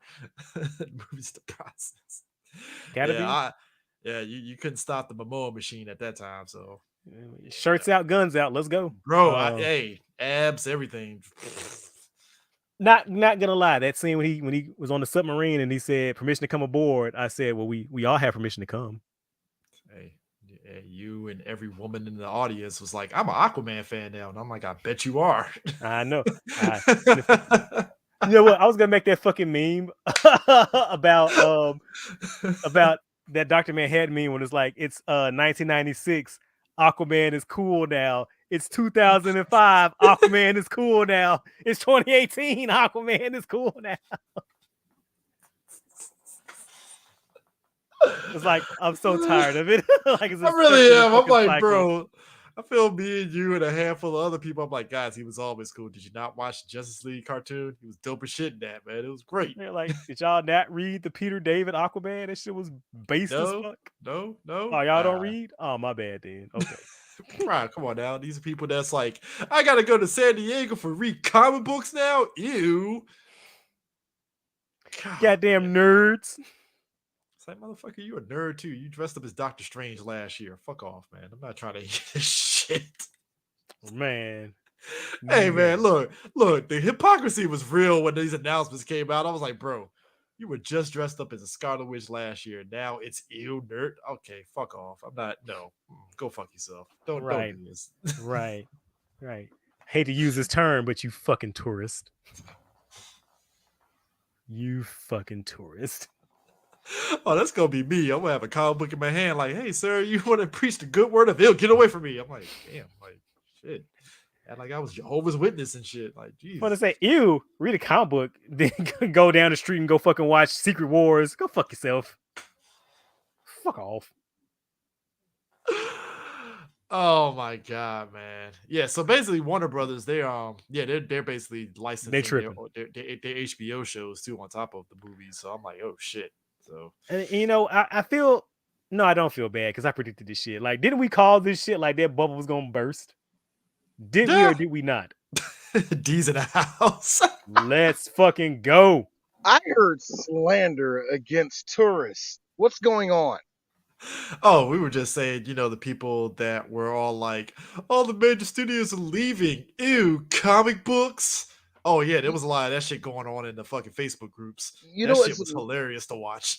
it's amazing when you melt down nerdism down to its core. A lot of people won't be down for the shit, and I understand it, man. Some of this shit is icky, like card games and reading comic books. I get it.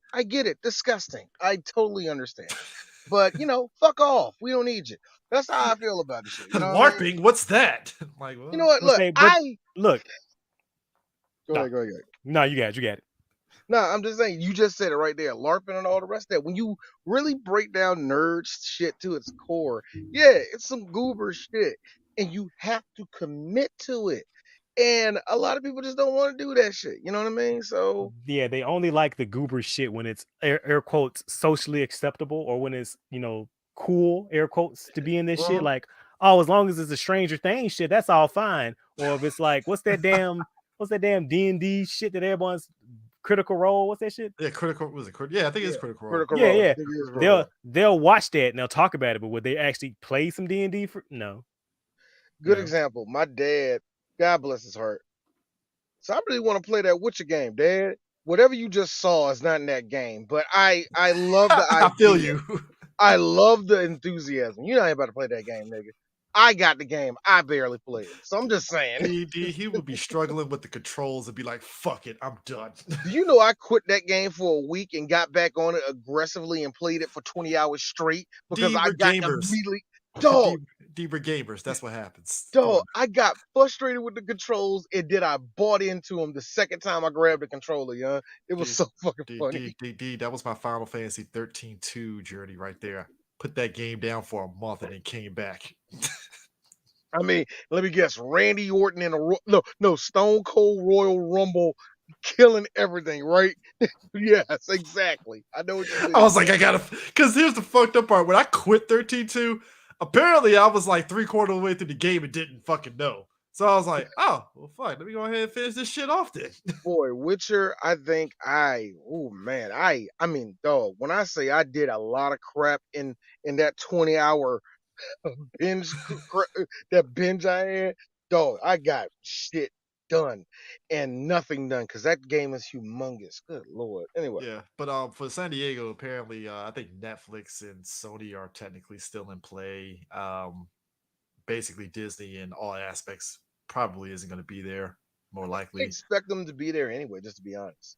I mean, because we know what they're going to promote anyway. I mean, Ahsoka, exactly. Marvels, maybe Captain America, A Brave New World, and and Daredevil. That's about it. I mean, that's what I'm saying. So the loss of that, just go off that. Just the loss of that. That's enough for you to cancel the trip. Hey, there's a bunch of You see motherfuckers what on I'm hook for saying, right? hotels now. I'm like, so was it worth losing your hotel deposit money because Comic Con isn't going to tickle your balls anymore? Because Comic Con's not going to have the movies there anymore. Yeah, the movies. The comic book convention is not going to advertise the movies, and you're butt mad about that. Okay. You know what? No, look.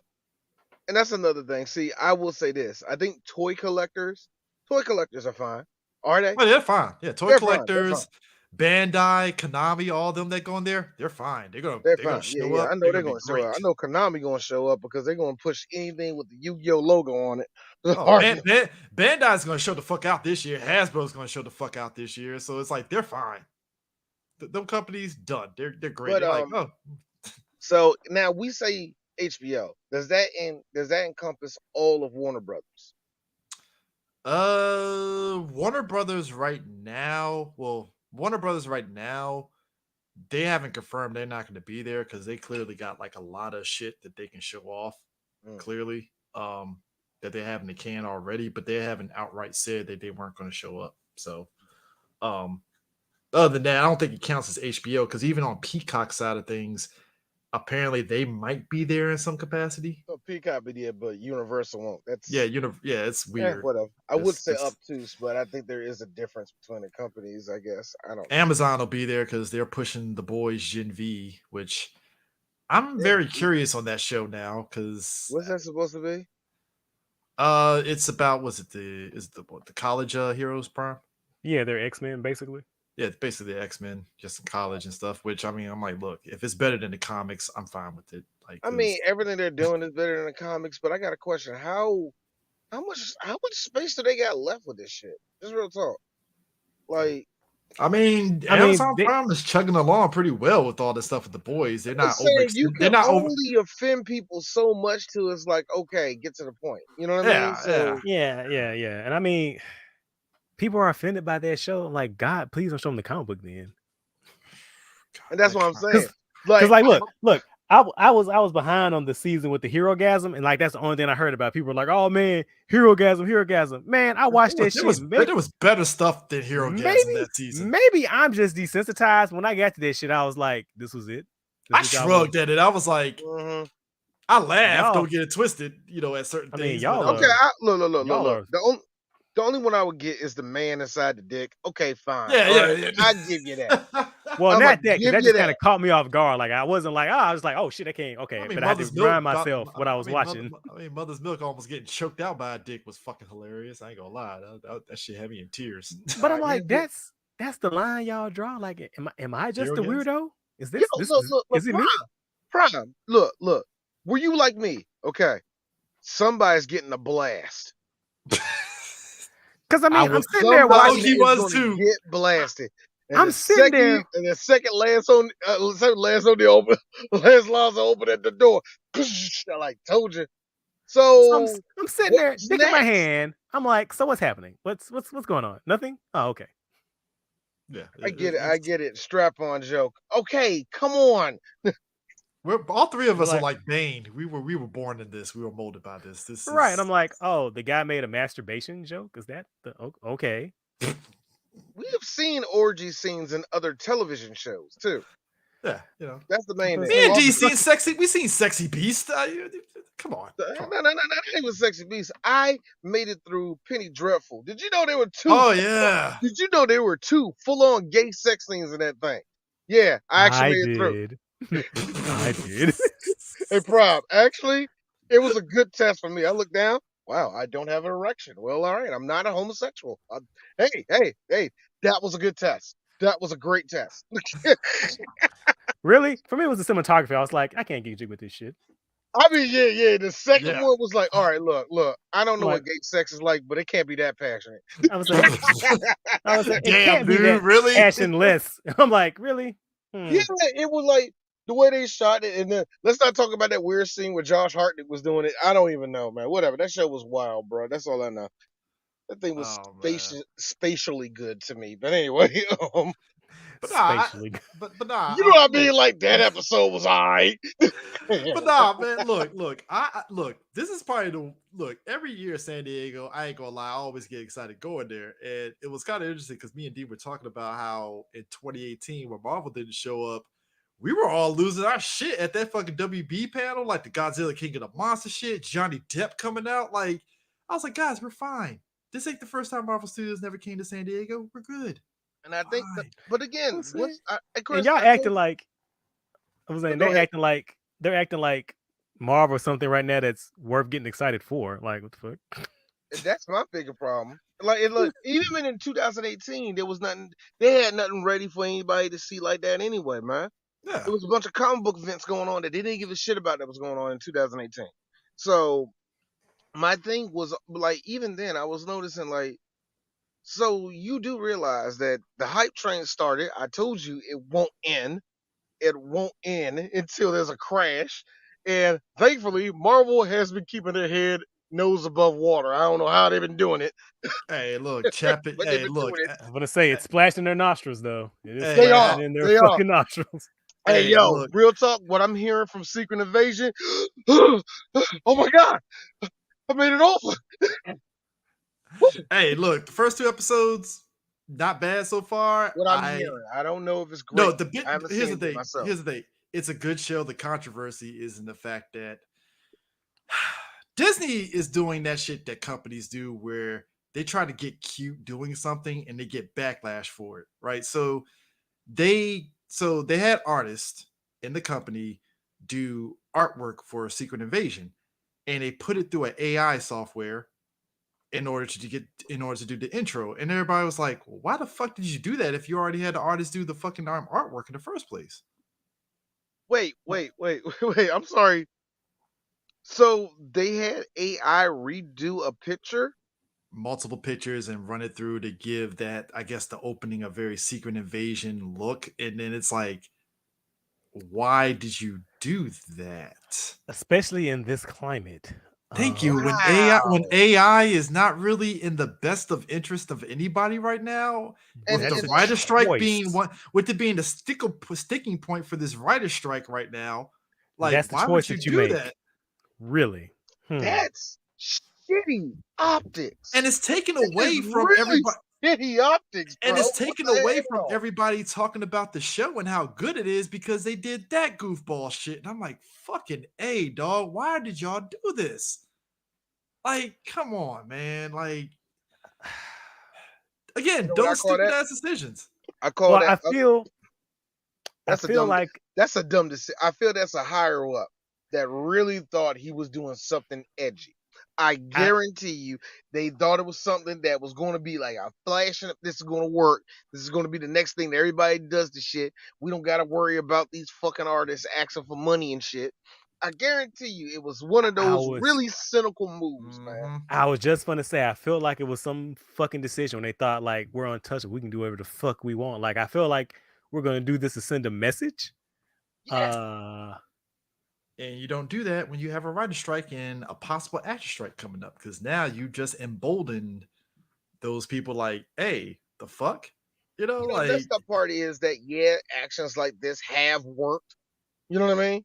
mhm. They will work again in the future, but it's so slimy when you find out like this. You know what I mean? Yeah. Like, Yeah, I'm gonna say when wow. you not gonna lie, when you said that my skin kind of crawled. When you, I was like, they hired the artist and then they still ran it through AI anyway. Yeah. It's like your This own shit artist did it. gets me. Like, but why? Why would you? What you could do that? You could, but why? Why would you do any of Thank you. that? Or you could just went on Mid Journey and just said Samuel Jackson in Secret Invasion. That's what you could have done. Yeah. Yeah. Like, I mean, Cut what? out the or middleman all together and not get an artist and say redo this picture. That is so backhanded, bro. like, or you could just, go downstairs to your fucking comic book company and go, and you draw some fucking paintings. Like, what the fuck? Or if you want to, since you can use some Disney money, get Alex Ross in there. Thank you. You're welcome. Or Get hey, Isak Rubik. Get fucking Yeah. nah, fuck all that shit. Start shit for no reason. Hey, yo, Jim. What you want? Jimmy Boy. Yo. What Hey, do you want? Hey, Maybe Jim don't turn down no money. Jim Can we don't speak? turn out no money because you know Can we? what it'll be. DC will wake up. What the fuck? Hey Jim, when the fuck did you draw the Secret Invasion title card? It was actually last week when I was on that DCWB Well, call. and this is how DC is. Son of a bitch. That's a wonderful picture of Captain America. I like the shadows you use in that one. See, it's so dynamic. It's like Jim, I love you, X-Men #1. It's great. Fantastic I'm line just work saying, there. I'm just saying you're right. They're right. And I keep saying that to you, Chris, when it comes to Marvel. There are so many talented artists y'all have on the back order, and it's like y'all just choose not to call them, yo. Just like, yo. Just Dude. actively, like, man, we really want to have a comic book style opening credits. I guess we got to fire up Mid Journey. I'm sorry, what? I beg your pardon? Dude, me and Julia, we were talking about this where it was like what's his face that came back to Disney? Iger.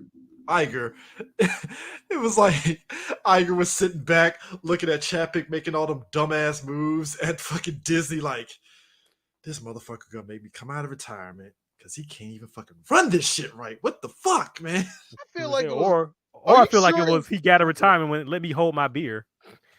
I'll show you how to tank some shit. Or was it like 5 dudes? They went down to the Maldives. Hey Bobby, you got to come back to the studio, man. Like what the fuck? How did it go down? Now, granted, the only reason why I say that, I feel like it's a little bit of both. A part of me feels that there was a bit of narcissism for Bob to come in full penis in, going straight up. And I also feel that it was like he got dragged into something that he didn't want to be in. It feels like 2 things happen at once, man. You know what I mean? Because Chapek was making some dumbass moves on the animation side in terms of marketing and just in terms of just because it was just like, hey Chapek, you could have rolled the dice and just put that movie out in theaters and you'd have been fine, and you didn't. And you didn't tell your people that made the movie until like 2 months before the movie come out that you're just gonna make it Disney Plus only. Like, damn, dude, like what the fuck? Like, I think a lot of those moves with the streaming service, I knew it was going to get a lot of people fired. We said that before. I think we had. yeah, we said a variation of that. Yeah, I think you said a variation of that, probably more so I than think me. we said that. I said that like HBO, all of these places, even Hulu, even Netflix. I think a lot of people are just going to get fired left and right. We on the fucking bubble, man. It's going to collapse. Oh, and That's what I'm Netflix. saying. Don't think you're slick, Netflix, with this whole, well, we changed the password thing and we got more people. Bullshit, because you guys to the shit. There's I no way guarantee you're gonna you tell lost. me you cooked them numbers and you said that you got more subscribers. You fucking didn't. I guarantee you. Did you get some signups? Yeah, you probably did, but I bet you those numbers didn't equal out. I guarantee you. No, it didn't. There's Hell no no. fucking way and they did, yeah. And I really love this idea that they just thought we'll be fine. All right, everybody's bitching. Look, they're gonna pay the money. No, they're not. No, they're not. I was Yeah. saying, Oh, they're riding the pirate ways, buddy. I was saying maybe 2016, maybe 2018 that would have worked, bro. But nah, man. No, let me put it to you this way. We in mass civil disobedience right now, bro. Let me put it this way. Let me tell you this way. I'm such a spoiled brat with the streaming shit. Peacock, who gives me a whole lot of shit that I go, I might watch it. I don't watch the shit. I swear to God, if they stop giving me one of that crap, I'm done with them. That's how messed up. They may be glad WWE is on that thing. That's exactly what it is. They got me for WWE. That's it. Me too, but I was just gonna say, like, I got Peacock, but I got it free through my cable provider. I think in like 2 days. In 2 days, they're saying, "Oh, we're stopping that benefit. Do you think I'm gonna pay for Peacock?" And they say, "Oh, you can get it for $2." Nah. Don't think I will. No, I don't think I will. There are actual movies, and real talk, old movies I might want to go back to. And you know what? During the Olympics, I did use it. It was great. I don't need this shit. I mean, the greatest thing about it was, I swear to God, if I hear that they with any of the service, I'm taking it off. I mean, look, that was the way I was watching all 3 John Wick movies for 4 because they had all 3 of them on Peacock. for it, man. And look, and that's on top of the fact that, and me and Prime have said this before, we talked about this. Companies are now being way more emboldened about taking stuff off streaming services because Paramount took off a bunch of shows off their service, including I think 2 Star Trek animated stuff.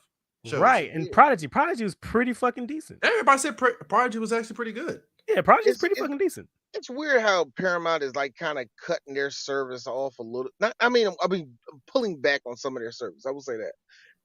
Because it's just weird, man. Dude, the second season of one of their Star Trek shows didn't even finish. And it was like, yes, we're taking it off. We're good. We're good.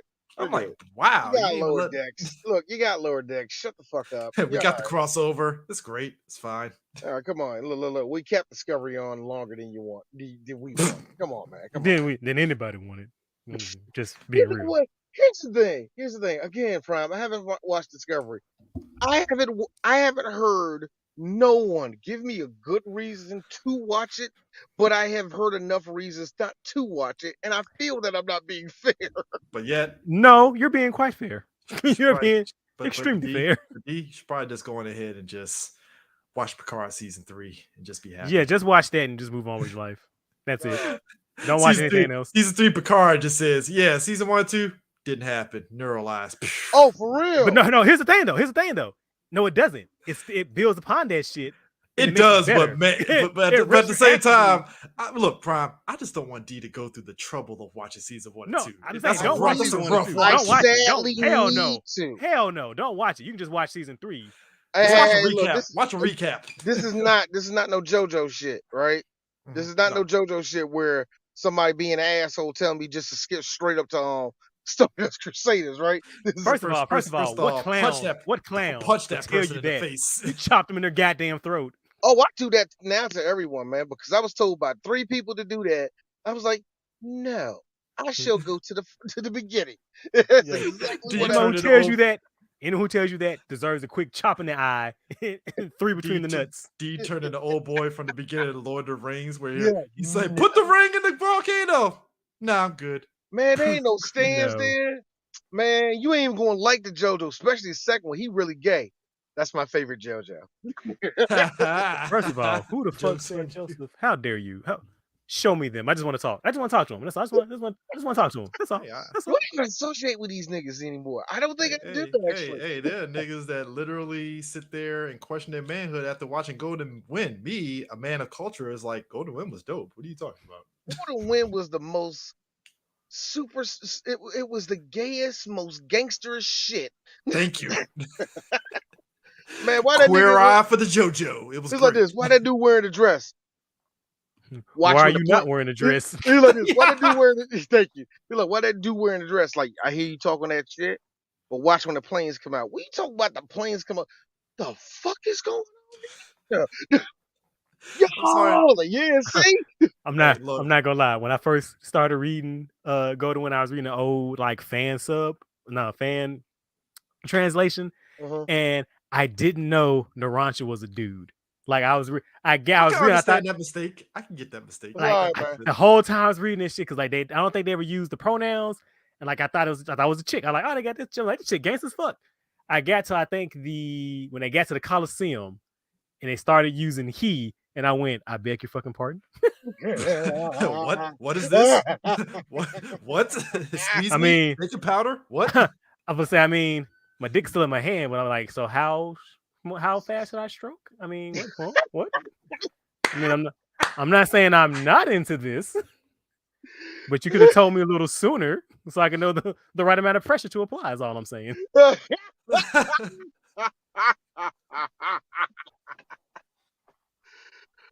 Oh God!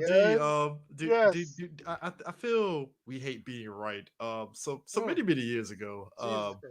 What? Me and D had conversation about like what studios could be the one to bust to start the comic book fatigue. I think me and you said Sony, right? We said it was gonna be Sony, right? Look, it's already bad enough. Marvel is the fat guy that always orders the same prostitute and wear her out. But then in comes a Chad that doesn't know how to have sex. Sony Pictures, ladies and gentlemen. So first on the docket, Bad Bunny's El Muerto film is pretty much shit canned at this stage, which I'm like, Wait, good. wait. Oh Wait a minute. no! They stopped it. Yep. Oh Wait a no! Oh minute. no! Oh no! You know what, No, El Chris? Muerto. Chris, here's the thing. Chris, you know what? No, fuck it. I gotta say it. I like you, Bad Bunny, but real talk, nigga. You mean to tell me you was about to take money out of one of these handsome, tall Latino wrestlers' mouths again to be not a superhero, a villain? By the way, what the fuck is going on, Sony? El I Muerto. I assume that's how Bad Bunny gets his dick hard. Is taking money out of wrestlers' mouths. It Hey, feels like point, it. Hey, he was about to pull the crime of the century on Sony with that El Muerto movie because I'm like, who the fuck Boy, asked for this movie? Man, there's gonna be a bunch of Puerto Ricans watching that and a bunch of Spanish people like, don't associate us with that dude, man. Rey Mysterio looking on in disgust, like this is some bullshit. Man, I got it. Man. No, here's Ray. I gotta do the tour with you too, man. Come on, Who man. I can't. and what got me, who appeared in all of 2 issues. You're being Y'all nice, wanna Brian. put I a say one whole- issue.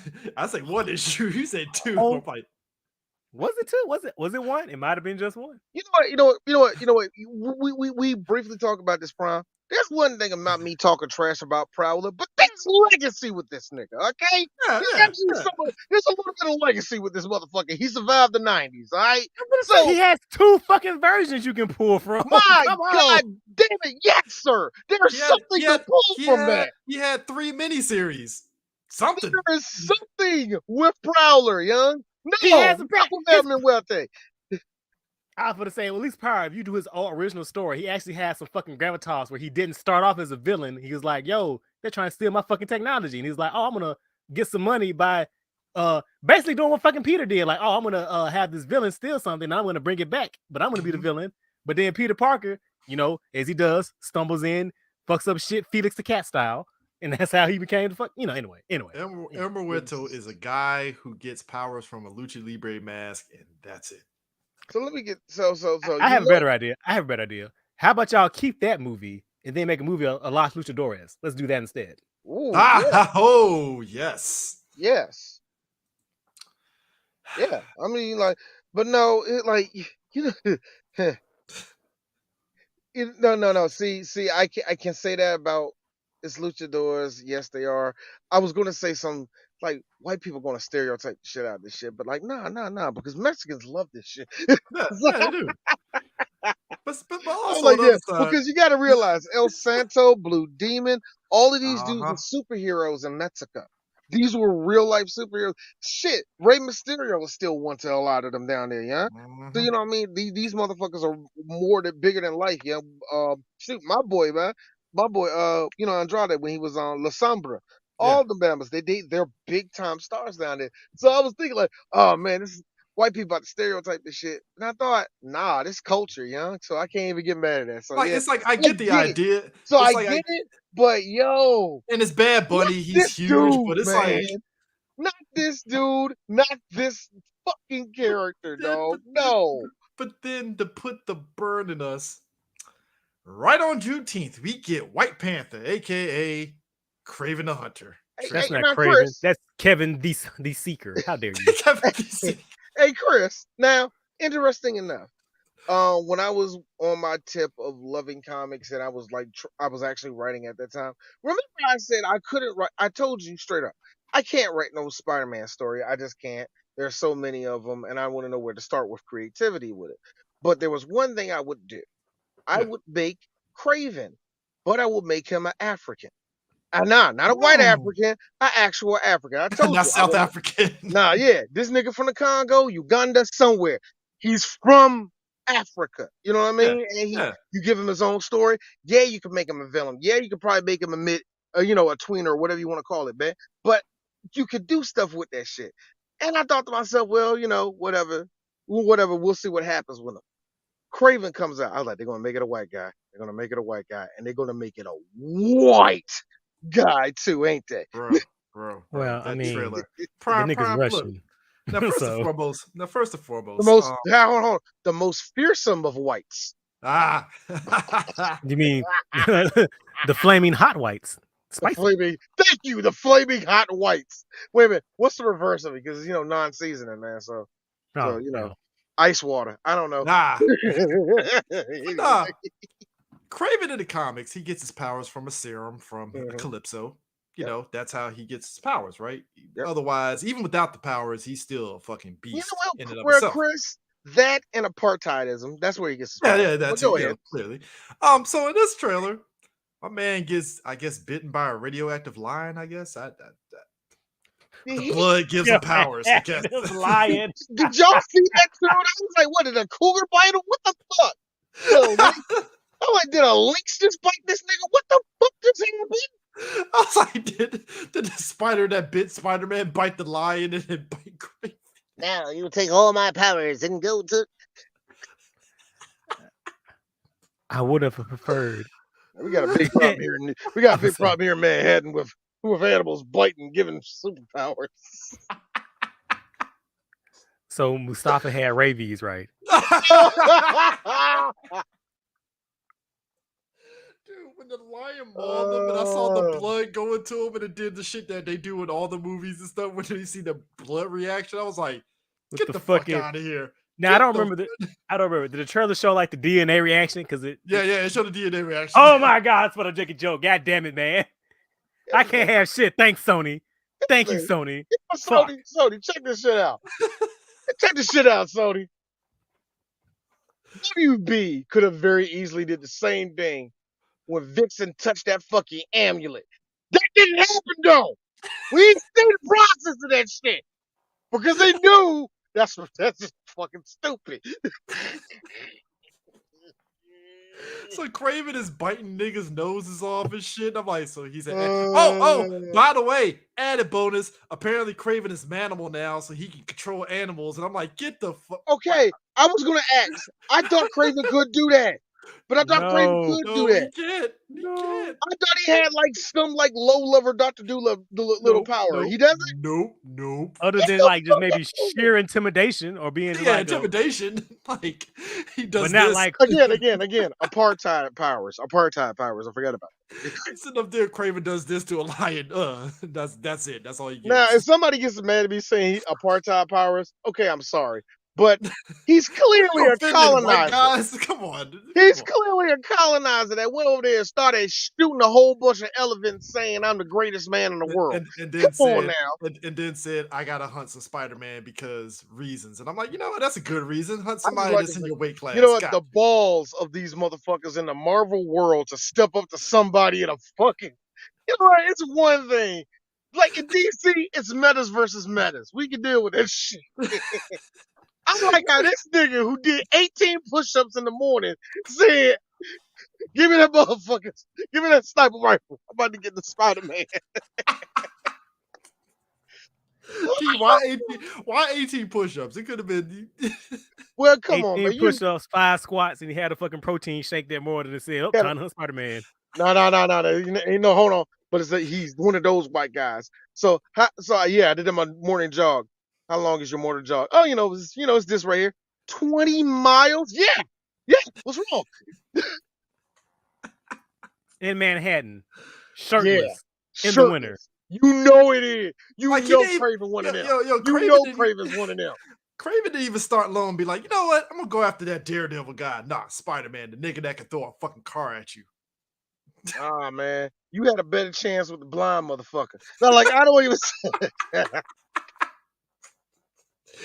Dude, you know what? I would have even gave him bonus points if he says, racism. I'm gonna go after this Luke Cage guy. I'm like, all right, you had your shot. You're a bit racist, but hey, you tried. Yo, man, you can do something stupid. Who's this Wolverine? You know what I mean? Something. Cool. You go after to the person where you looked in the Daily Bugle. This dude is one-arming a fucking subway. a fucking subway train. So Craven in this movie is biting niggas' noses off, throwing traps at their faces, and he's manimal. You My know, dad, his and niggas the like movie my is dad are also gonna eat this up. rated R. So Carnage, the character seeped in 90s edge, gets PG-13. gets the PG-13, but fucking Craven the Hunter gets an R. Make You this Oh, shit gotta make sense. understand. You oh, gotta understand. You gotta understand. Prime.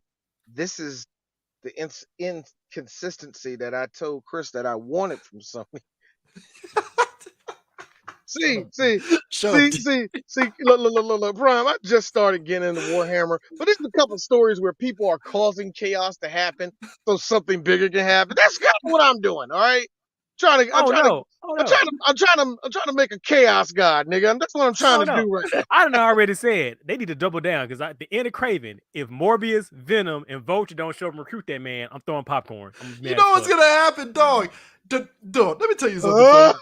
I went from What's no, with no. the what's with the overpowered six? Wait a minute, what's going on here? Let me tell you something. I went from mad to being like Prime. Fucking Sony, you don't care. I don't care. I don't care. These Go buck motherfuckers, wild. Let's these go. motherfuckers twist themselves in a knot to get Michael Keaton's Vulture from the MCU world into Morbius's world by virtue of the Doctor Strange shit, but it doesn't make any sense because the shit that Doctor Strange did in No Way Home wouldn't work for what they did, but Sony just said, fuck it, it's all relative, and just did it anyway. Wait, what? Yes, Michael Keaton's Vulture pops up at the end of Morbius and says, hey, we could really do some crazy things together. And Morbius was like, yeah, sure, why not? Let's team up. And I'm like, So I'm like, triple down, have Venom, toss in Venom 2. They going getting Craven and Rhino. Let's go. Let's fucking go. Did you see my man in the trailer was like, this is why they call me the Rhino, and drops blood on himself in order to turn into. I'm like, Wait, no, wait, shut up. What? Wait, Yes. what? yes. So y'all gonna strike out 2 for 2 on Rhino. Wait, Fantastic. what? Wait, stop, nigga. Huh? Stop it. Wait, what happened? The Rhino did what? My man said, this is why I'm the Rhino, and he dropped some blood or whatever serum shit on himself, and you see like the scales Armored start up. forming, armored up, and I was like,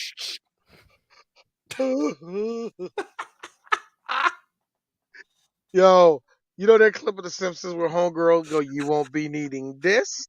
Why do I see it says Sony Pictures, you reaching into us, the fans' heart, and ripping it out? It says, look, all I'm saying is, you won't be needing this. if Craven doesn't sit there and say it's craving time or I'm craving the hunt, what are we doing here? I was gonna say shifting to Craven. He better be no. I will even say him halfway making out with a girl and biting her and say, I crave you. I will take that. I will take that. Make it sexy, Sony. Make it dance, nigga. Hey, Aaron Taylor Johnson already got the ladies him showing his abs throughout that whole fucking trailer. So hey, he got him. It's done. I just don't understand any of this. And here's the kicker. If you know Craven's Like, background, it's like you here's the didn't have to do this. You didn't have to do this. It's already At interesting. all. None of that.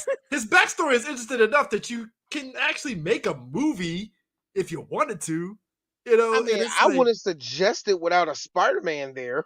yeah, You know what I mean? but it's like, all right, fine. I If mean, this is what it you're is gonna what do, it is. because when I heard the premise initially, before the trailer and casting, they said, "Oh, it's gonna be Craven versus Rhino," and I'm like, I can kind of see that. You know, like, okay, fine. Craven is fighting the Rhino, and Chameleon apparently is gonna be in this movie too, which I'm like, As he fucking should. I'm sorry. yeah, which Chameleon? makes sense because they're brothers, aren't they? Yeah. Yeah, they're they are. brothers. I forgot they are. I forgot about Yeah, that. so it's like, all right, A cool. little bit of comic book content right there. I forgot about. Yeah, you know, Russell Crowe picking up. I mean, I another know that's rare. That's rare right now. So you're forgiven. Yeah, Hey, I get Russell- like, dude, man, look. I saw the Marvel logo. I just assumed there was going to be one or two things connected, and everything else just, wires. So, Hey, Russell Crowe picking up another check playing a father now. what, man, Russell Crowe in superhero movies and dead dads. That's his thing. That's his. That's going to be Hey, his did name. you love that Russian accent that he had? Sure, why not? Hey, look, man, Russell Yo, yo, he already stole money from Universal with the w- dark, with the dark universe. when I heard that accent, right, I was telling myself, hey, yo, if I don't see no black limousine and him talking about running a family, and 3 seconds later, Ask and it shall be delivered. Oh, also, he hates one of his sons, and what do you know? It's Craven he hates because you're weak. so let me get this shit straight, D. Yes, D. What's wrong, D? Um, number one, yeah. Why? You know what, D? I've been asking myself that same question because we want to features. God, I want my You Scorpion know movie. what? You know God what, damn it! Sony? I Sony, want fuck my it. Fuck Scorpion it. movie, Fuck it. motherfucker. Fuck it. Give Big Will a movie. Just fuck it. Let's just get buck Get wild. Hey, Fuck hey, it. hey, hey, Whatever. Prime. Hey, you're hey, you know what? Plus 50 points for Big Wheel reference because I think I'm the only person D, because the 90s and also the 90s Spider-Man cartoon that remembers Big Wheel. Fuck Fuck it. it. Do Big Wheel. Do Big Will. Hey, Let's look, just let's go. Fuck it all. Nothing matters. look.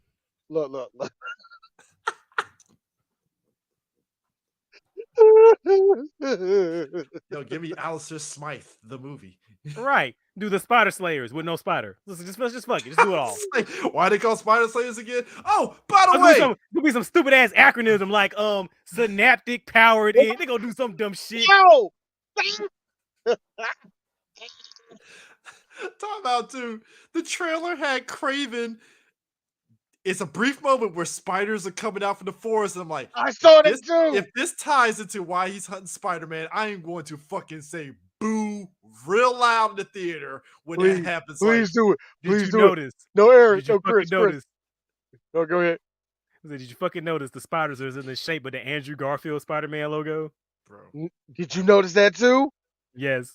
Look, this is all I want. I want as soon as those spiders crawl onto him, you hear do do do do do. Hey, Go look, for it. Go for it, nigga. if Go this is a for it. backwards way of Andrew Garfield coming back as Spider-Man, number one, hey Andrew, steal all the money you can from Sony. Yo, Drew. Hey, Do yo, it. Drew. Get all the money.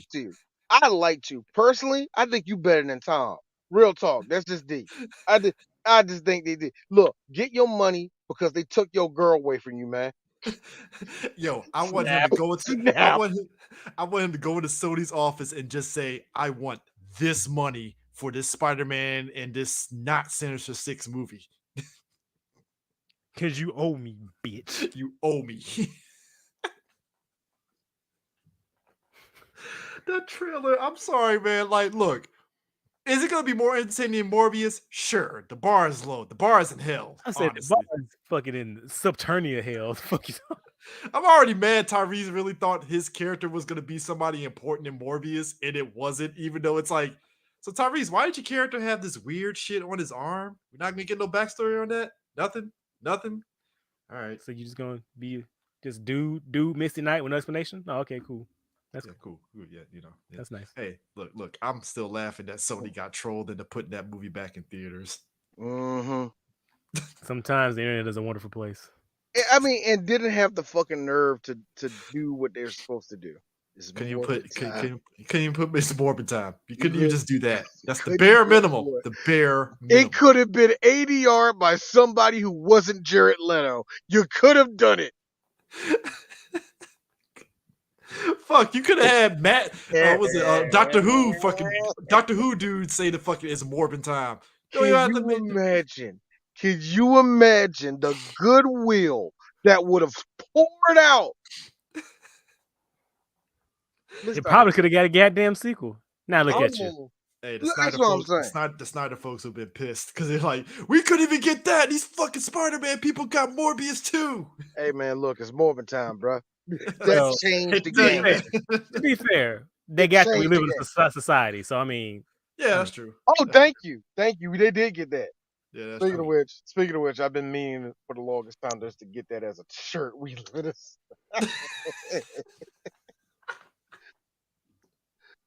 When he said that, I lost it. Oh, I lost her like Zack Snyder, you genius.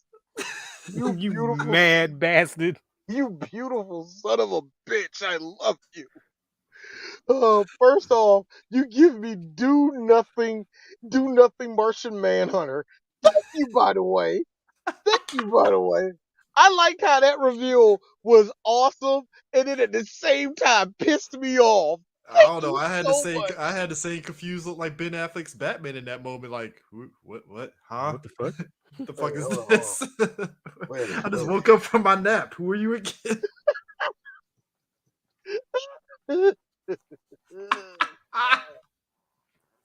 Ah, You know what, man? Sometimes when you get bad stuff, you can just get the always that. comedy out of it. It's just.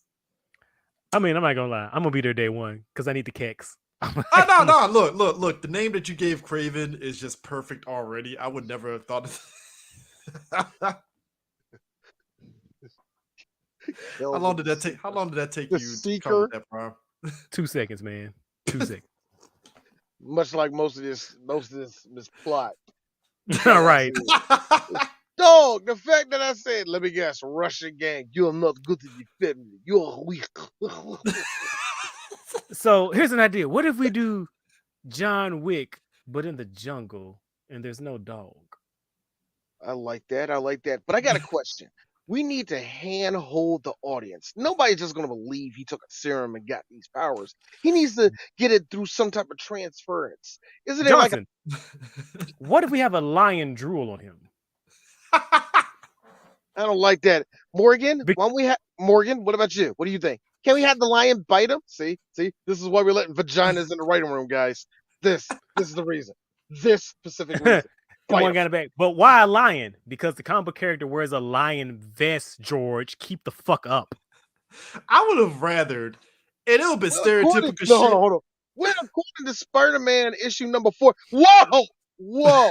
Whoa! Comic Wait, book. what Who is the fuck let that? him in? What is Who that in the your fuck fucking let him in? hand? What is that? It's a comic book. What the fuck is that doing in my office? Oh my God! You're going to give us the gay? Yeah, you're going to give us gayness. Get him out of here. Get him out of here. Get him the fuck out of here. Get that son of a bitch out of here. Why do I feel? Why do I We here feel? at Marvel. We here at Sony do not like original content. Do not like original content here. Why do I feel the light skinned black chick in the movie is Calypso? Oh, she is. Oh, come You on, think? dog. You think? I was like, Chris, you know what? At this Chris. point, Chris, and that's not going to be her 10,000%. name until it's. And watch, Calypso's not going to be her name. do not do this shit. I go It's by gonna be another some shit name, like Cleo, Calypso. and then at the end or toward the end, she's gonna turn and go, "My family name." No, it's the Whoa, no. Dark Knight Rises. Why don't you go by your real name, Robin? John Robin.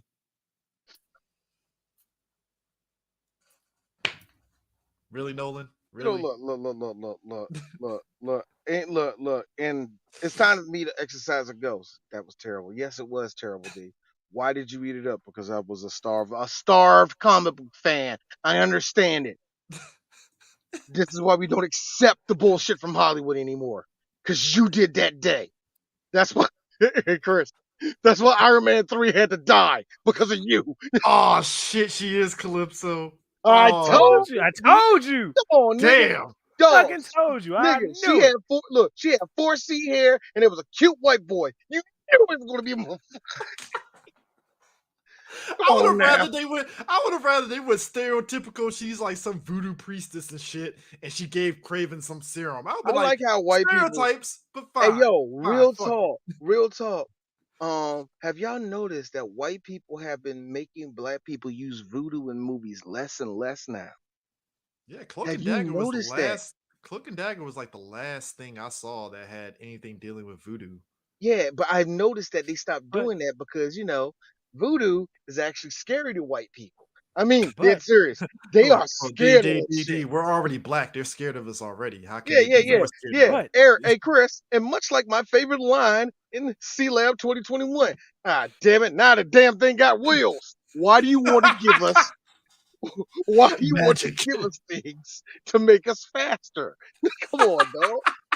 Why did But you pick somehow we're still magical Negroes though. Think about it. Think about it. Why would you give Usain Bolt a bulletproof vest? You just made a fast, unhittable nigga. You can't.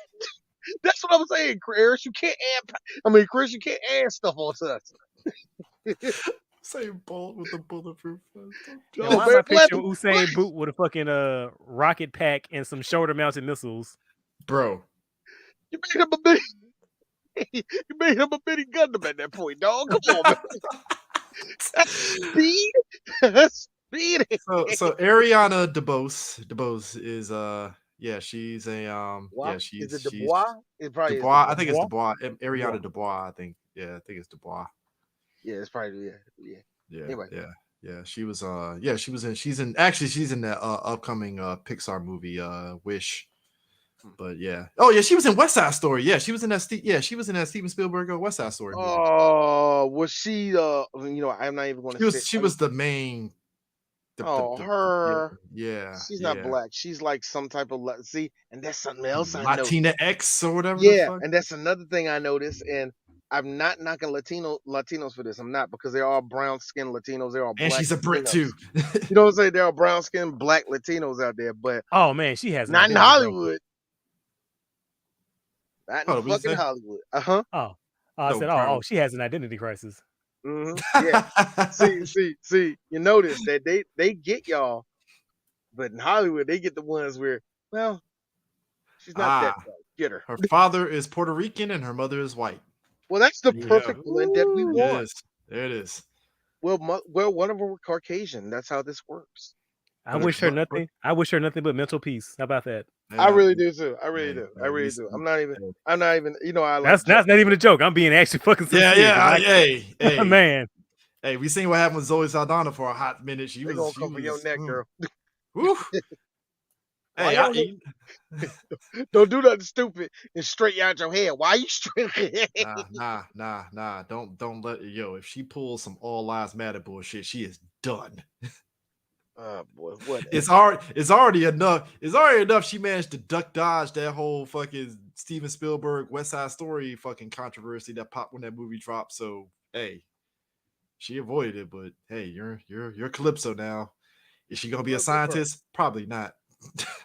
Yeah, I think she will be, or like either that or a friend of a friend. I'm gonna say how far removed can we get her from comic book Calypso? So she probably will be a fucking scientist studying the forensic scientist, studying the lion drool or whatever the fuck it was that transformed Craven. I'm sorry, the fact that movie did that shit. I got with the blood and the DNA. I'm like, bro. Hey yo, I got it. This line is gonna come up. So how long have you been studying this? Well, I've been studying this for like all my life. My grandmother was a voodoo priestess. Yeah. Oh. So, I'm really wanting. That's that's coming. The jokes are supposed to be funny, not prolific. How dare you? Look. Hey, look. It ain't my fault.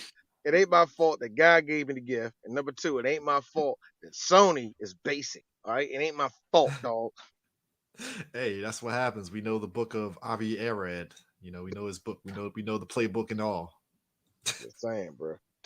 Dude, it did the poster, him on the throne. I was like, so we just really emboldened this Black Panther shit, huh? Gotcha. Well, here's the funny thing. As much as I want to do that, because I really can, I think it's easy. That's the reason why I don't do that. Yeah, I know. Yeah, I know. But I will say this. There is something not tone deaf, but marketing tone deaf. You know what I mean? Like on Juneteenth. You couldn't even put it on a Sunday. I'll be like, all right, it's on a Monday. That whole weekend is Juneteenth weekend. Yeah. So there was nothing you could do. But the thing about it, that's what I'm saying. That's very optically tone deaf, bro. That is something that somebody, you think somebody in marketing would have seen that. You know what I mean? But then again, we said it from the beginning of this conversation. Sony don't care. They don't. Yeah, So, Brian, did you see Transformers? I did. What did you think of it? So it was a live action Transformer movie. Whatever that means, whatever that carries, that's exactly what it is. And so I have a lot of conflicting emotions, a lot of conflicting feelings about that movie. I think it's one of the better ones, but I also feel like I said, like whatever it means to be a live action Transformer movie that has that stink on it, and whatever that's it is what it is now. Yeah. And Appreciate the headmaster reference. and whoever decided that Optimus Primal should be all black, gray, and silver, I want them to know from the bottom of my heart, your mama's a hoe. Oh, thank you. I was not asking for a lot. And I mean, this might be just me being a nitpicking fucking nerd, which I am, but as much as I love Ron Perlman, I really felt like that should have been Gary Chalk. Because you and Eris was on that, and I was like, I don't know, I get it, but because we're not gonna get many more opportunities for Optimus Prime and Optimus Primal would have their original voice actors talking and interacting with each other. And it's a big see that's a. yeah. I explained this before, and I have to say it again. It's one of those situations. I hate it because there's not that same love for Beast Wars as there is for the original G1 Transformers. It's not going to happen. It should be more, but it's not going to happen. So that same pull to make sure Peter Cullen was there to be Optimus is not going to be there for Gary Chalk, and it's fucking heartbreaking. Yeah. I hate to use that term, but it is heartbreaking because I will say this: as much as I'm mad they didn't use the line, oh thank God, Ron Perlman didn't say that's just Prime. As much as I'm mad they didn't say it in the movie, thank God. That's all I can say. That's all I can say about that. Yeah. I mean, it was kind of interesting. It is. But that being said, I still want Mirage. I still want Mirage as my personal Transformer. Yeah, I mean, look, I will say this: it did feel more cohesive than what Bay was doing, but I could definitely understand There that is whole. The middle part of the movie. That's what he's talking about. Yeah, that's the Transformer stink. Because remember we was watching last night. We had that same problem with last night. When it got to that final act in the middle part of last night when it was talking to Anthony Hopkins, we was like, yeah. Anthony Hopkins got fucking killed in the most funniest way there. I was like, Anthony Hopkins stole the movie, and when he died, I was like, you know what? This movie don't care. He stole money from Paramount and was like, hey, I'm good. Collect your fucking check. And hey, G.I. Joe crossover. So look, listen. So I got to that scene in the movie, right? Mm-hmm. And because like the whole time he was talking to that dude, like I knew he worked for a government organization, and I'm sitting there trying to figure out. I'm like, is this Sector 7? Is this Ness? Is this Earth Defense Command? Because I'm trying to think what Transformer. For a minute. I was like, what Transformer military organization is going to be? Bro, when he flipped that business card over and it said G.I. Joe, I said out loud in the middle of the theater, what the fuck, in a room full of children. Hey, look, I was like, holy shit. Now, as long as it's not, featuring the man that is named Snake Eyes, even though he's not Snake Eyes, I'm fine with it. So I'm like, they really gonna try? And I mean, we've already had Transformers versus G.I. Joe. That was the first fucking movie. But we didn't get no Transformers though. We definitely get no Transformers. So what's your G.I. It's like what's your G.I. Joe makeup? That's all I'm saying. Like, what's your G.I. Joe makeup going to be now? Because G.I. Joe is still in flux right now after Snake Eyes. And that's my thing, man. It feels like that whole franchise is totally in there. Because I think if you stop the whole G.I. Joe movie franchise where it was at, nothing was lost. But you could do something. It was weird. You know what? Look, this might be unpopular opinion. I felt Paramount had something with those two G.I. Joe movies.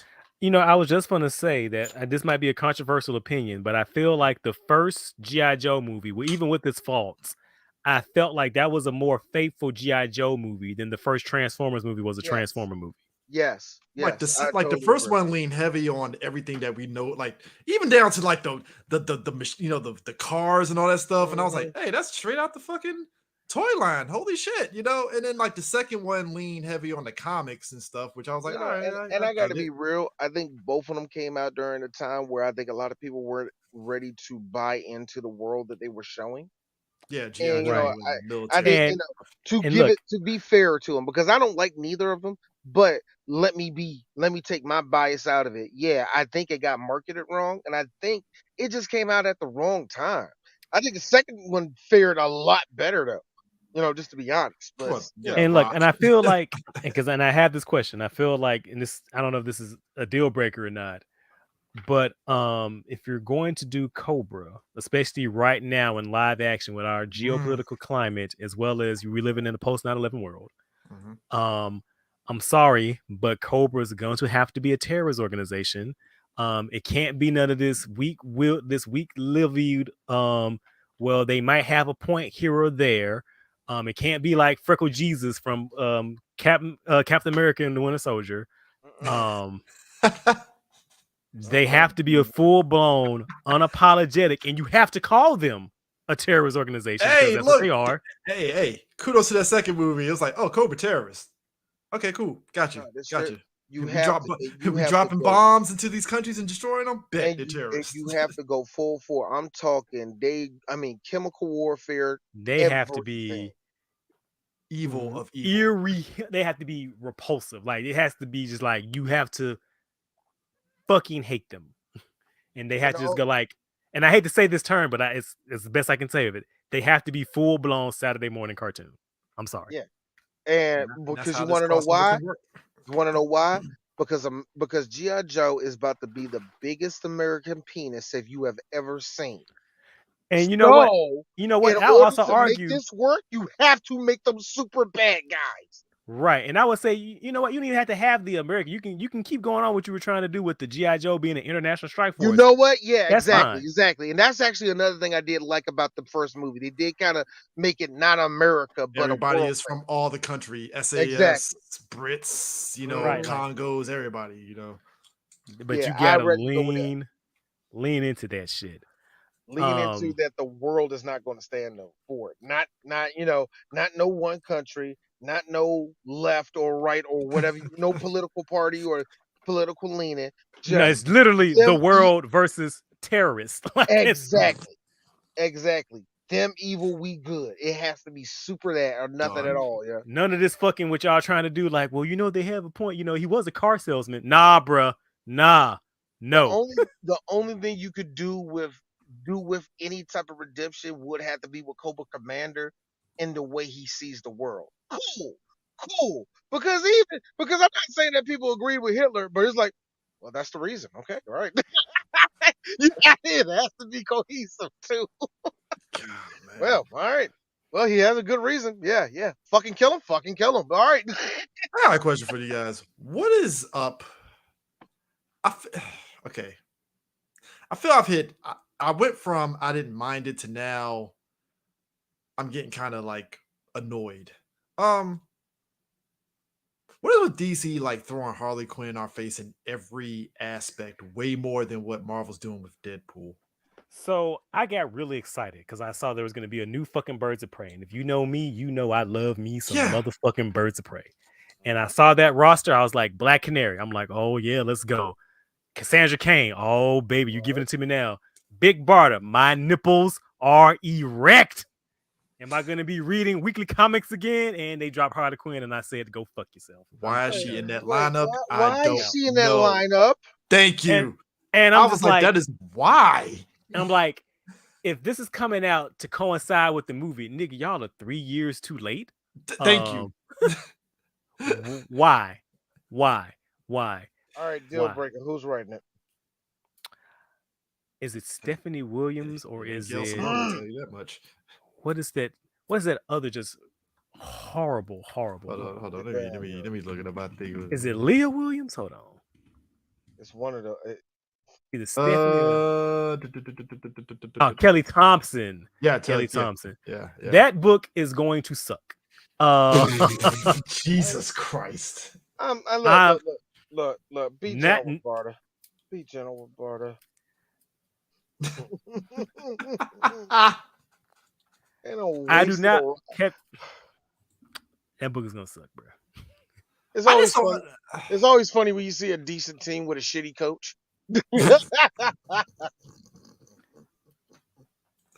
I just don't understand. It's like I like Harley Quinn. Just keep her on the fucking Suicide Squad and call it feel a day. Like, I bro, used to like Harley Quinn until they decided, oh, we want to make her an anti-hero because she's popular. Or here's a crazy idea. You keep that crazy bitch a villain. How about that? Yeah. thank you. That's the reason why I love her on the Suicide Squad. She fits it. In fact, it doesn't feel right if she's not fucking there for me. Like if she's not there, oh god. So what? Her, Slow well, time? It's like slow time. What? Like what? What is it between correction, missions? What happened? correction. Her and Captain Boomerang, Captain Oh Boomerang, yeah, just much yeah. a constant. Boomerang is sharp. And Deadshot. Deadshot, yeah. Boomerang and Deadshot. To me, if No. Boomerang and For Deadshot me, are not on the Suicide Squad, I'm not reading that shit. look. I see what y'all doing with Reverse Flash in these. Like they tried. I hated when they was trying to make that nigga part of Suicide Squad. It made no It feels sense. like it feels so OP. It's like, why the fuck? Yes. They barely. This nigga barely did anything. He just did evil shit. He really didn't even help. It's like it's just. Oh, you mean when Chocolate Wally's dad was on the Suicide Squad? Yeah. You know what it reminds me of? It reminds me of when after Civil War the Avengers got split, right? It's like Tony got the better end of the stick because he had a fucking mob of like powerful fucking characters. He had fucking Ares, fucking Carol. He had who the fuck else? He had He had Century. yeah, Sentry. He had a Madhouse. New Avengers, street level, and a Doctor Strange. Doctor Strange. Yeah. That's it. And Doctor Strange is there basically get out of jail free card because it's like, hey, Strange, we need to get the fuck out of here. Magic. Getting called on every day. Getting called on, getting paged. It's like Sentry's about to kill us. Strange, cloak us out of here. It's like how you gonna put Reverse Flash on the Suicide Squad? That kind of defeats the purpose of the Suicide Squad, right? One thing I give the two teleporters. Strange be all right teleporting. It's just annoying for him. Constantine, it's like slowly killing him. I don't. It's like bloody hell. Like I teleport people now. I'm done. No. Like you're like, are you all right? No, don't calm down, love. It only hurts the first 5,000 times. Like, I just look at this point with James Gunn, I'm like, hey, Gunn, number one, can we bring back your Suicide Squad film? Can we get those characters back? Because I feel like there's money on the table of bringing Will Smith's Deadshot back into the fold and getting my man back as Deathstroke and getting a good ass movie out of that. I don't know how, but make it happen. I don't know what they're going to do with that. I really don't know what's going to happen with that.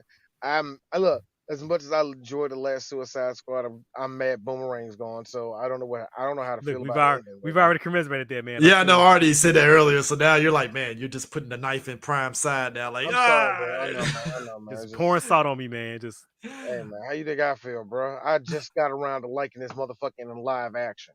So, hey, look, man. I told Prime this. I just feel with the, indeed, whenever you're free again, we gotta do an Arrowverse retrospective because after the Flash limped to the finish line, I'm like, we gotta talk about the Arrowverse. I did not see the limping. I tapped out these last 3 seasons for a good reason. Look, man, there are a lot of COVID casualties. The Flash TV show is a COVID casualty because holy man. I didn't know COVID hit in 20 I know COVID hit in 2017. What? Because man, the Flash limped to the finish line. It's like, whew. Dog, it tripped up in 2018 to me, actually. Actually, 2017. Yeah, 2018. 2017, like, why are you sweating? I'm all right. I'm all right, man. Got coke sweats right now. What's going on here? Man, I'm all right, dog. I'm all right. I'm gonna keep running. And what got me was that fucking epilogue. I was feeling some type of way. Like I was sitting there, and as soon as I saw the epilogue, I yelled out, "Damn it!" And like my wife came downstairs, and like everything up, and then she saw the screen and went, "I'm so sorry." Hey, but you know what? The one thing you can't say bad about the Flash, Grant Gustin was Barry Allen. He was the CW Barry Allen. Look, look. Unlike fucking my man in the movies and stuff, where I'm like, that's not Barry Allen. That's kind of, I guess, Wally West. Maybe I don't know. That is not. Don't you put that evil on Wally Sorry, West? Don't you? sorry. Bart Allen. That's not even. But how dare you, sir? I'm Ooh. trying. I'm trying here with Ezra's Flash. I'm trying to make men's. of They who are. he- They are doing their thing. So do you? I guess. I mean, But you're no, going to use. But Grant's. I'm like, I see a lot of Barry in him. And CW, it worked to me. I mean, he did the best with what he was given. I look, Look, I I'm like gonna be Gustin. honest. I I'm gonna be like honest. Gustin. I love Gustin a lot, but I just don't feel like he's not my ideal Barry Allen. I feel like he's a great CW Barry Allen. He's the CW, he's the Barry Allen that we deserve, that we You know earned what? on the CW. You know what? Much like your boy Tom doing Superman in Smallville, I understand what you're coming from with that. Yeah. You know, that's a It's in good that connotation, same level. actually. Like Yeah. Mhm. I get what you're talking about. Yeah, yeah. And since it's been pointed out to me, like now I can't unsee it. Somebody was like, "Well, why can't Lucas Till be Barry Allen?" And I said, "You son of a bitch." Especially after him on fucking MacGyver, I was like, "You motherfuckers." That And, ain't bad. getting That's squandered not bad. and getting squandered by as Havoc. I'm Right. Brian Singer would pay for his crimes for that shit. I'm Brian Oh like, Singer, boy. that little dog. There's a special place in fucking hell for him anyway. But his I mean, movie crimes woo! are another section of hell for him. So I like, yo, like Brian gonna pay, man. I don't know how. Dude, yo, I'm just laughing at Hugh Jackman, despite it all, still snuck comics onto the movie set. Like, I'm still reading these goddamn comics. Fuck Singer. like with Snigger, I tell you this: the bill does come due. Yeah, it does. Yeah.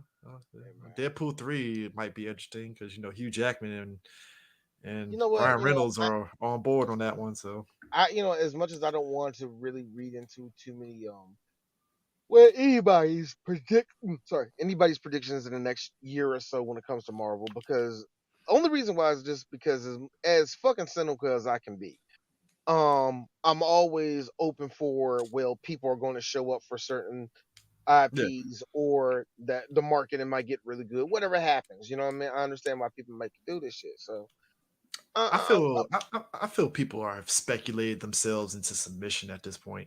yeah, I think they kind of did, but at the same time, it feels at the same time, yeah, it feels like everybody's about to fall for the same shit again. Hey, look, Time is a circle. hey, dog. I've been saying that for a Sony, lot of it's shit. dog. I swear, Sony is taking. It's like they're picking up where they left off at after Spider-Man 3 and saying, we're gonna keep doing the same shit over and over again, and we're just sitting back like, Yeah, but here's the thing. But let's here's the just thing. And enjoy not this even, entertaining ride, folks. but not only that, as much like I said, as simple as I can be, I have a feeling that, like, is Disney, what are they planning for this movie? Because I know they're going to be loading it up hard. And I love Which you, one? Ryan Reynolds. Oh You're yeah, about to Deadpool be, 3. Yeah. yeah. And I love you, Ryan, but you're about to be 50 something years old, bro. So we only got so much time before the boy's Hey, hey, charm goes away. hey, So hey, everybody was how telling much that are to they Hugh going to be Jack. stacking in this movie? Is what I'm saying. Hey, everybody was telling that to Hugh Jackman is Wolverine. He's like, nah, I'm gonna still work out, still be Wolverine. See, Let's Wolverine go. has that. I'm just saying with Ryan Reynolds, stick ass Ryan Reynolds. You know what I mean? Like I don't know. How long can you Billy Crystal this shit, nigga? I don't know how long you can do that. Hey, That's what Billy I'm saying. Crystal had a long ass career, D. So That- you already know what the That's answer to what I'm that saying. is. That's why I picked. I think that's why I picked Billy Crystal, because I feel like Billy has done mid shit, but he demands respect. You know what I mean?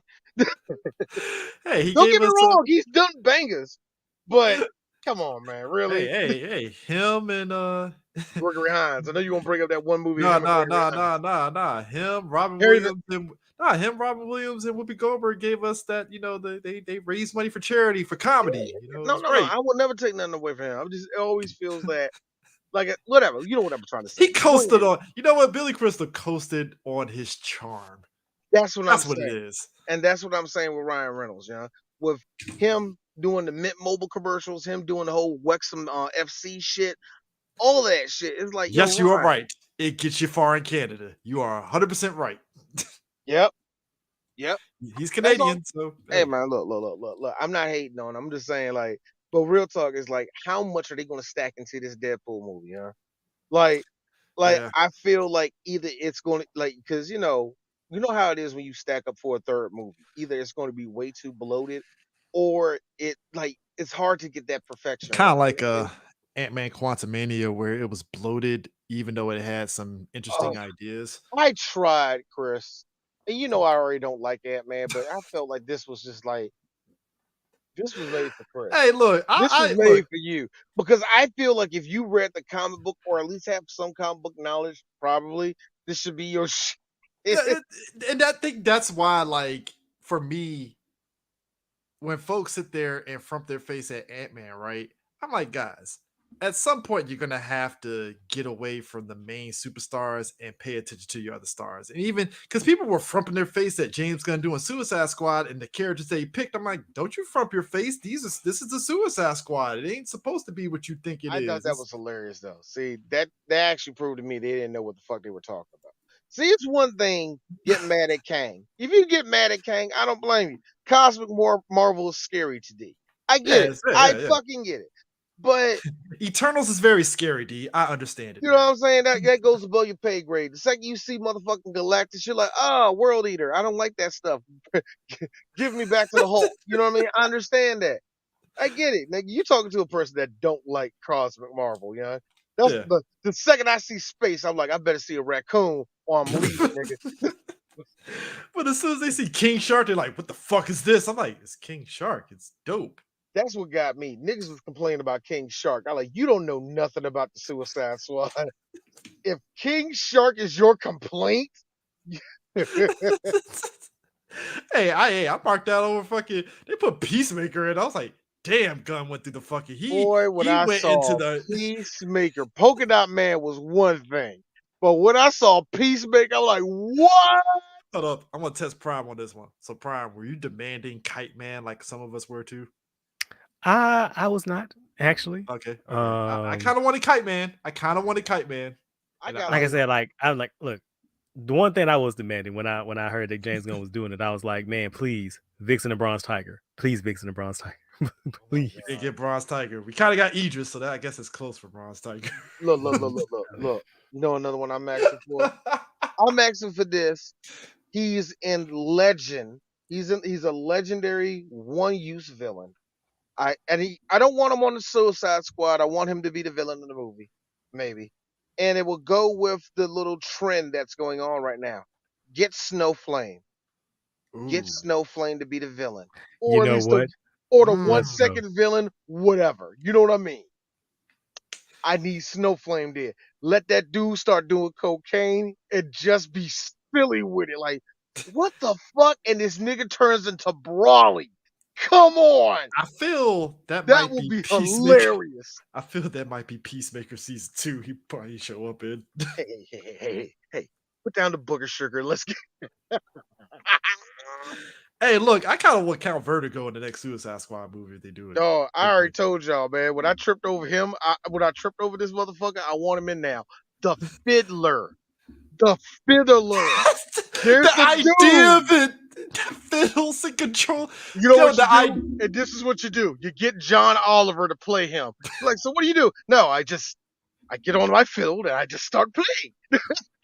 So, like the Pied Piper. No, not like the Pied Piper. I'm not a pervert. Did you just call me a pedo? Call me a pedo. I don't think no. Dog, it writes itself. And yes, he gets killed in 2 seconds. It writes itself, yo. Dude, fucking give me Kaleidoscope. I'd be down for that shit. Hey, real talk. I want Captain Flag back as an android. Let's go. This is why. Look, Too soon, look. man. I know, man. Look, no. Actually, I'm sorry. Look, as a fan of Flag, look, Prime. You gotta let it go, man. We both seen what happened. You gotta let it go, brother. This is why this is why I'm an advocate for Marvel leaning into some of their unknown properties. Because hey, They weren't ready for the Thunderbolts, though, man. Look, you know what, Prime? They were not ready for it yet, Chris. You know what, Prime? I'm starting to understand why you keck at that lineup, That even though I lineup was like it, trash. because I'm sitting It was back, a I'm like, trash lineup, man. because here's my thing. Like, okay, I get it because MCU, right? But it's like when you look at the comics, right? Fuck it. You don't even have to go all the way back to Screaming Mimi. Fuck that. Give me like the Norman Osborn Thunderbolts. That would be a dope lineup. You can substitute Venom with somebody else, obviously, because you don't have that character. But like Radioactive Man, Moonstone, Swordsman, who has daddy issues and has a sister. Just like, come on, it writes itself. It does. Or just give us some varied fucking powers. Like half of that team, they all do 4 the super same, soldiers, guys. 4 super soldiers. do the same goddamn thing.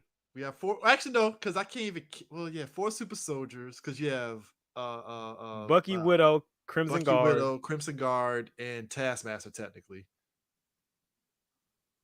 Ghost. And then Ghost is the only one that has powers that actually makes her very valuable for the team.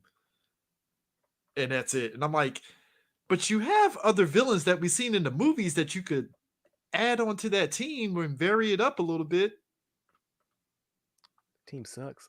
Team fucking sucks. It just didn't draw. It wasn't gonna draw nobody's eye in, man. And that felt like one of those things that go straight to Disney. I mean, because it's like when I looked at the lineup, I was kind of excited. I ain't going to sit there and say I wasn't. No, I was kind of excited. Like, Chris, look, I don't blame like, you. right. You're excited for the content, dog, and that's fine. Yeah, and it's the content. give But then you that. thinking back on it, it's like, so 4 super soldiers and a ghost. Huh. You know, like. Who are they fighting is these questions. Supposedly, Sentry, which. What? Which. They look. I will say this. I got the most important thing. I'm gonna say this right now. Of all those people, who's the likable one? Out of the Thunderbolts lineup? Out of that lineup you just said, who's the likable one there? What's his face? Her dad, that dude. I keep forgetting his name. Prime just said it too. You got a bunch. So you mean Crimson. you got a Crimson Guard. He's like, because he was funny as shit in Black Widow. I love him. Oh yeah, I mean, he was all right. But look, the point is, just him lying about meeting Captain America. I'm like, bro, you didn't meet Captain America. Like, no. Here's the problem: you got a bunch of dudes who are you got only one person with personality and a bunch of alphas. Bucky is still stoic after he's Falcon still a Winter douche. Soldier. Still fucking douche, Sean. Like, come on, yeah. Fucking what's her face? She's after Hawkeye basically told her, "Hey, I didn't kill your sister," whatever. She's people like Lavanna. Yeah, they like Lavanna. She's actually, you know what? She does have a personality. So that's 2 people. That's 2 people that got personality. Taskmaster.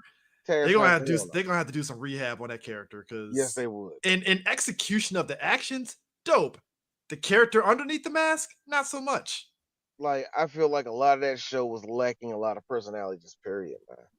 It felt like one of those things they thought they can put together and see if they, oh man, people might. And then Ghost, we know her from Ant-Man and the Wasp. She has an interesting backstory, but it's like, is she going to be kind of like the Ghost from the comics who is very kind of standoffish from everybody? Maybe. I could see that. But it's just like, yo, can I get Grizzly? Can you give me... Hell, give me Mr. X. That'd be dope. Or even who was that other dude that was part of Norman Osborn's Thunderbolts group, the Black Ops one? Nuke, another one. But Nuke is a super soldier. Oh, wasn't Pittance on that squad too?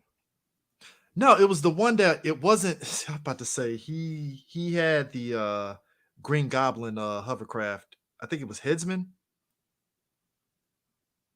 or it's one of those characters and stuff, but give me Grizzly Man. This is a guy that literally dresses as a grizzly bear. There it is, right there. See, but your problem, CJ, is you're trying to have fun. I know.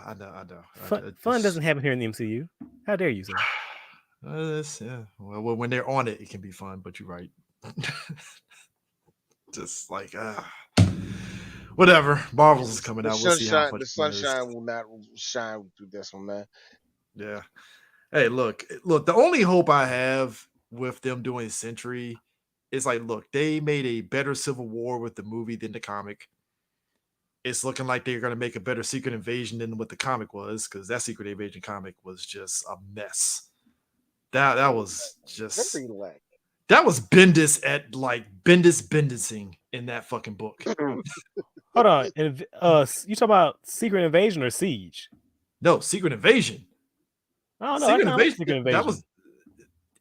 It was 8 issues too long. It could have been 5 issues and it would have been 5. That is true. That's Bendis. That's You know, what he I'm saying. does It was decompress like a motherfucker. That is Secret true. Invasion. Secret Invasion.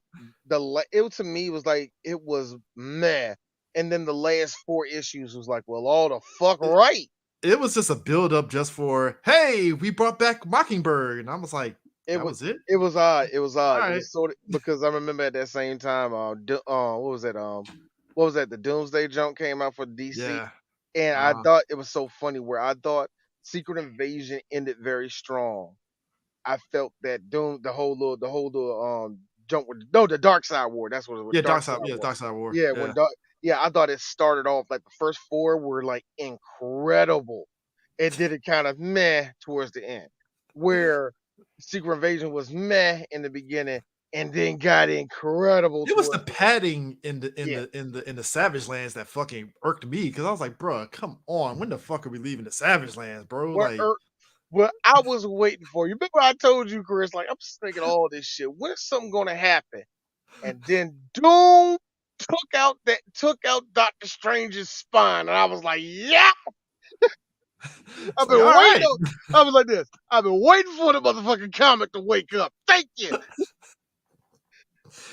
So it's like, if they're gonna it's like this. If they're gonna do Sentry, I'm not a fan of Sentry in the comics, to be honest with you, because I just felt like they were just freestyling with that character. Yeah, I felt they used him good once, and that was his original mini. Yeah, I'm about to say, yeah. And then, I would say the second time he was used good, Norman Osborn had him as his like lackey of like, hey, I just hate how if you don't stand in line with the Illuminati, he's gonna kill you. And I'm like, oh, that makes sense. I just hate it. I know a lot of people like Sentry. You know, y'all can throw hate at me for saying this shit, but I always hated how Sentry kind of fell into that 90s, 2000s superheroes with zero personality, but all superpowers in the world. I hated how he fell into that. And yeah, like I said again, he has real fans, but nigga, where? I don't like the personality thing with the Void. It was interesting, but it didn't feel like it hit like it should have. And you know, it's okay. Some characters don't have to be recurring. It can just have a one-off and one and done. Because like I think that first miniseries is actually really good. Yeah, that was the miniseries that got me interested in the character. And then afterwards, it was just like that one of that weird thing where Wolverine went to his house. Who was that? Wolverine or somebody else went to his house and he attacked them or some bullshit like that. God, I forgot what that was, man. Whatever. I don't know. It's at this point I'm looking at the MCU like, you know what, man, y'all doing Thunderbolts, just you might as well just did Alpha Flight. Fuck it, just at least you got some interesting characters visually too on that end. Prime just told you you out here having fun, nigga. Hey, I want Peter Dinklage as Puck. All right, Jesus, can I have that? Can I have that? No, because you want fun. This is the MCU, sir. You want enjoyment? How dare you? Like, are you talking about enjoyment? Out here trying to entertain people, nigga. What? Sasquatch? Do that here? What? Hey, Prime, you ain't shit for predicting that Harrison Ford line with him being bro. Prime. Hey, folks, we predict stuff on the podcast, whether it's this show, Working Title Sports Show, or any other show. Sometimes predictions end up coming true. Prime predicted that shit on the show, and he went on Twitter and said it. And then what did Harrison Ford do? Say the same exact shit. And I was like, exact shit from the same exact fucking news site that asked him. I'm like, bro, I was just joking. What the fuck, bro? What's a Red Hawk? The fuck is a Red Hawk? What the fuck is that? You know what? Every once in a while, I give grace to people that don't know anything. This is the time I look at Harrison Ford like, you know what, Harrison? You get points for me for that one. What's a Red Hawk? Like, yo, that is the exact answer you give to these motherfuckers. Like, come on, man. You think first of all, Harrison rolled out of bed and just collecting the check, bro. What y'all fucking talking about? He can't look. I'm about to say, let's talk real shit first. First of all, you think he read the script? They're not just giving him cue cards when he shows up. Y'all get this. No. Let's be real. Grandkids told me about this Marvel thing. Look. He didn't even have to audition. They were like, "Hey Harrison, we want you to be Thunderbolt Ross." All right, sure. The fuck is that? All right. Sure. Where the check at? It's the military. I'm with this black kid over here. Now, who's going to be the director? Can I work for door with it? There's not a lot of running, is it? As long as I can fly my plane, it's all Well, I got the Yellowstone thing, 1928 or whatever it's called. Would there be a dog? I don't got to kiss an old woman. I'm kind of doing that with Helen Mirren. I like them. As long as not any goddamn CGI. Look, I feel bad for Anthony Mackie because I know he's geeking out that he's working with Harrison Ford, but he might be like low key keeping his P's and Q's to not like piss off Harrison Ford. I feel like Harrison Ford is a very, very cool actor until you fuck up lines. Probably. Like, I think he's like laid back as hell, but if you got him out on the set longer than he wants to be, he's going to be an asshole. Oh, dude, can you imagine on Last Crusade, him and Sean Connery, they both pissed off that people are fucking up to be a fly on that wall, bro. But also, I got a feeling that Sean Connery got on his last goddamn nerves. Man. This is what I'm Harrison, let me tell you about this pussy I got you back in '74. There's no problem about you. There's no problem about you Americans. She was a real carpet muncher. I don't care, Sean. I don't care. Sean, we just gotta get the lines out. I need to go to my trailer. I need to get my cock out on this girl. Sometimes, Harrison, you just gotta grab him by the pussy. See, I can say it. I'm more charming than Donald Trump. You ain't lying, Prime. I need to be a fly on the wall of them conversations. Boy, holy shit. I feel like Sean Connery.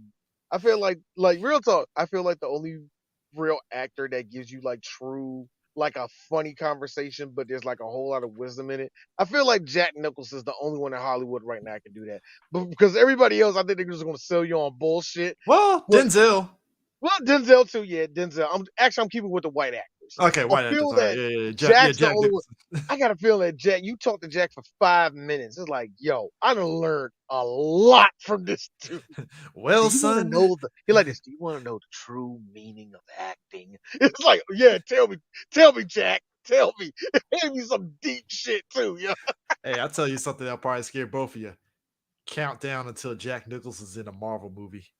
Boy, don't you put that evil on me, Ricky Bobby. Why would watch it be a role that we all would be like, son of a bitch, that would work.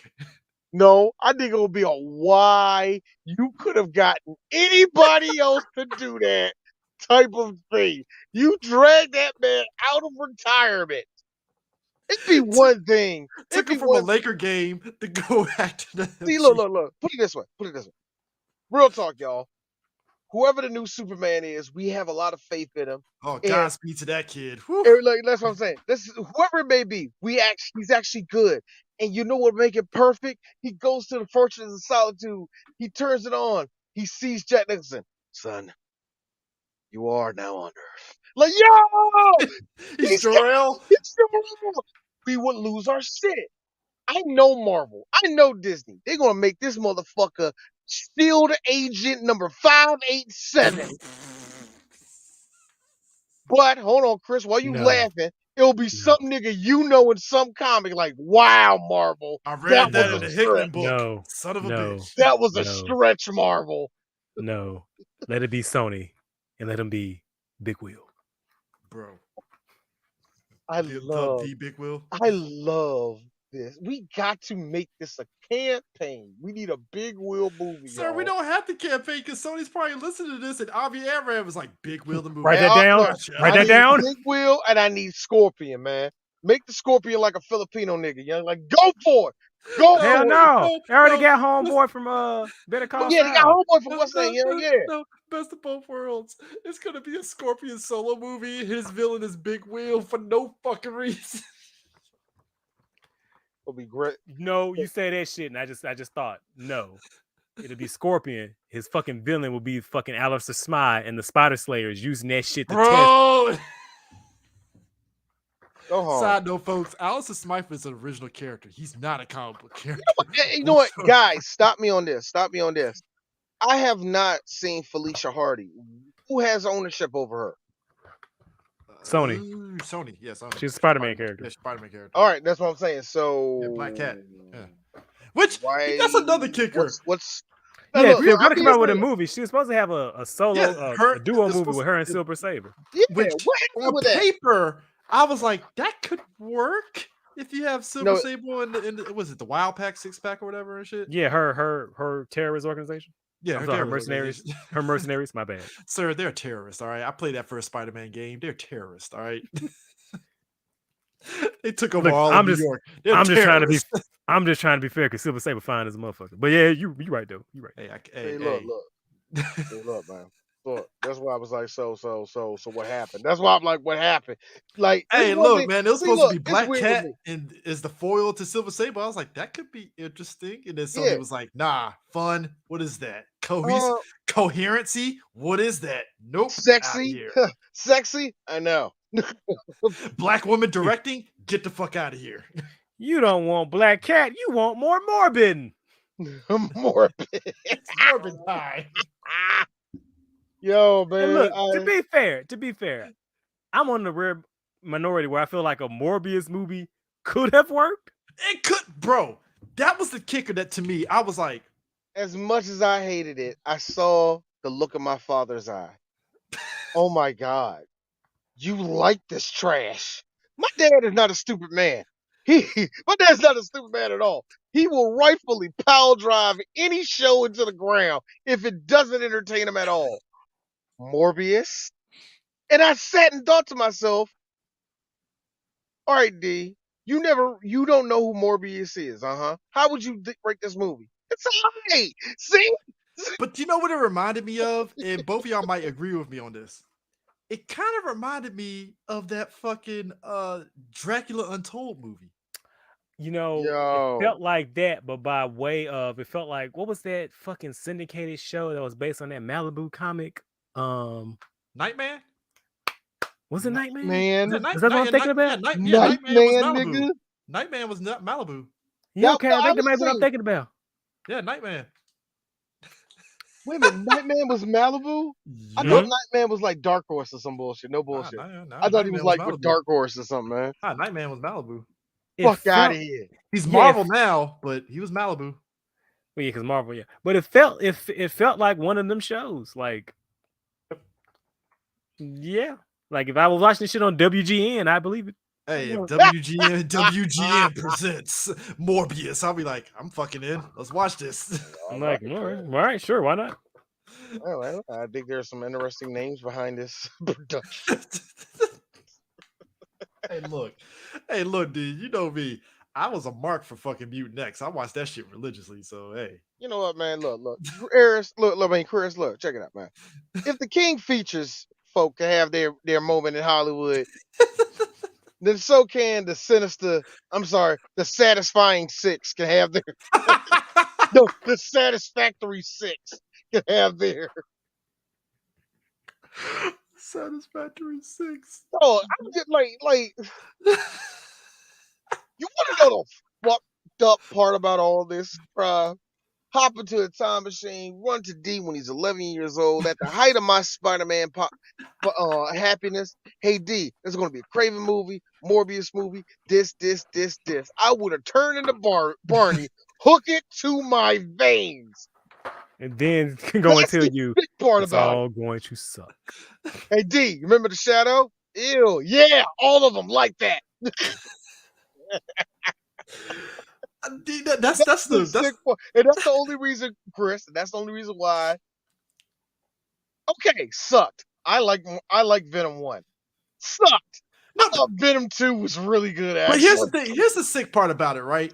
The reason why both Venom movies, in a weird way, work is that Venom as a character had stuff without Spider-Man, and they were at least like, it's There's a a lot- story. It's a And story. Tom Cool. Hardy does pretty decent with it. And like I I said, mean, there's concern for his Limbaugh for carrying those fucking movies on his Woody. motherfucking Hey, nutsack. to be fair, Woody Harrelson was kind of carrying that second movie. I didn't like Woody in the second one, man. You didn't like I Woody did in the second not one? like. I Did did not like his like him Carnage. as Carnage, man. That's me. I tried. I'm a I Woody tried. Harrelson mark, so I can't. You know, Hey, nigga, I'm a Mark too, man. I love that. I love that dude who's been 51 years old for the last 10 years, man. Yo, Woody has aged slowly, and I love it, man. But but yo, I said the same thing, but nah, man. I didn't like him as Carnage. I didn't. teenage me still looking at Wizard magazine would have been like, hold up, Craven the Hunter's getting a movie, and I would have laughed and been like, all right, let's see what happens. Oh, the fact that we Look, I say this Oh, as man. somebody that look. I remember when Nick Cage Ghost Rider came out. I didn't think he was that good of a Johnny Blaze, but look, when Sam Elliott fucking popped up as Western Ghost Rider, I lost my mind. I ain't gonna lie, like that shit was. I I loved it. you know what? Ghost Rider was Then the second one where I forgot Idris Elba existed in that movie, I was like, oh shit, he was in that movie, wasn't he? thing. Hey, Nicolas Cage willed that movie to happen. Oh my god, that was a barely pushed to the finish line movie itself. That's Both actually both of them. that second one was the one that was like that happened. Man. Yeah, was that a- exists. That was a salmon hopping out the river, gasping for air for an hour, and then hopping back into the water when for no goddamn reason I didn't know you. Christopher Lambert showed up. I didn't know you could make a low budget Ghost Rider, but that second movie proved it. I ain't know that Christopher Lambert could command that much fucking money for that short amount of time. That's the majority of the budget, sir. Oh man, the fuck, yo. Idris Elba got a check. It's just like, well, on the resume. Hey, remember, man? That's when he was eating up. That's right after he died on Wires. No, he died way back when he was Stringer Bear. Point is,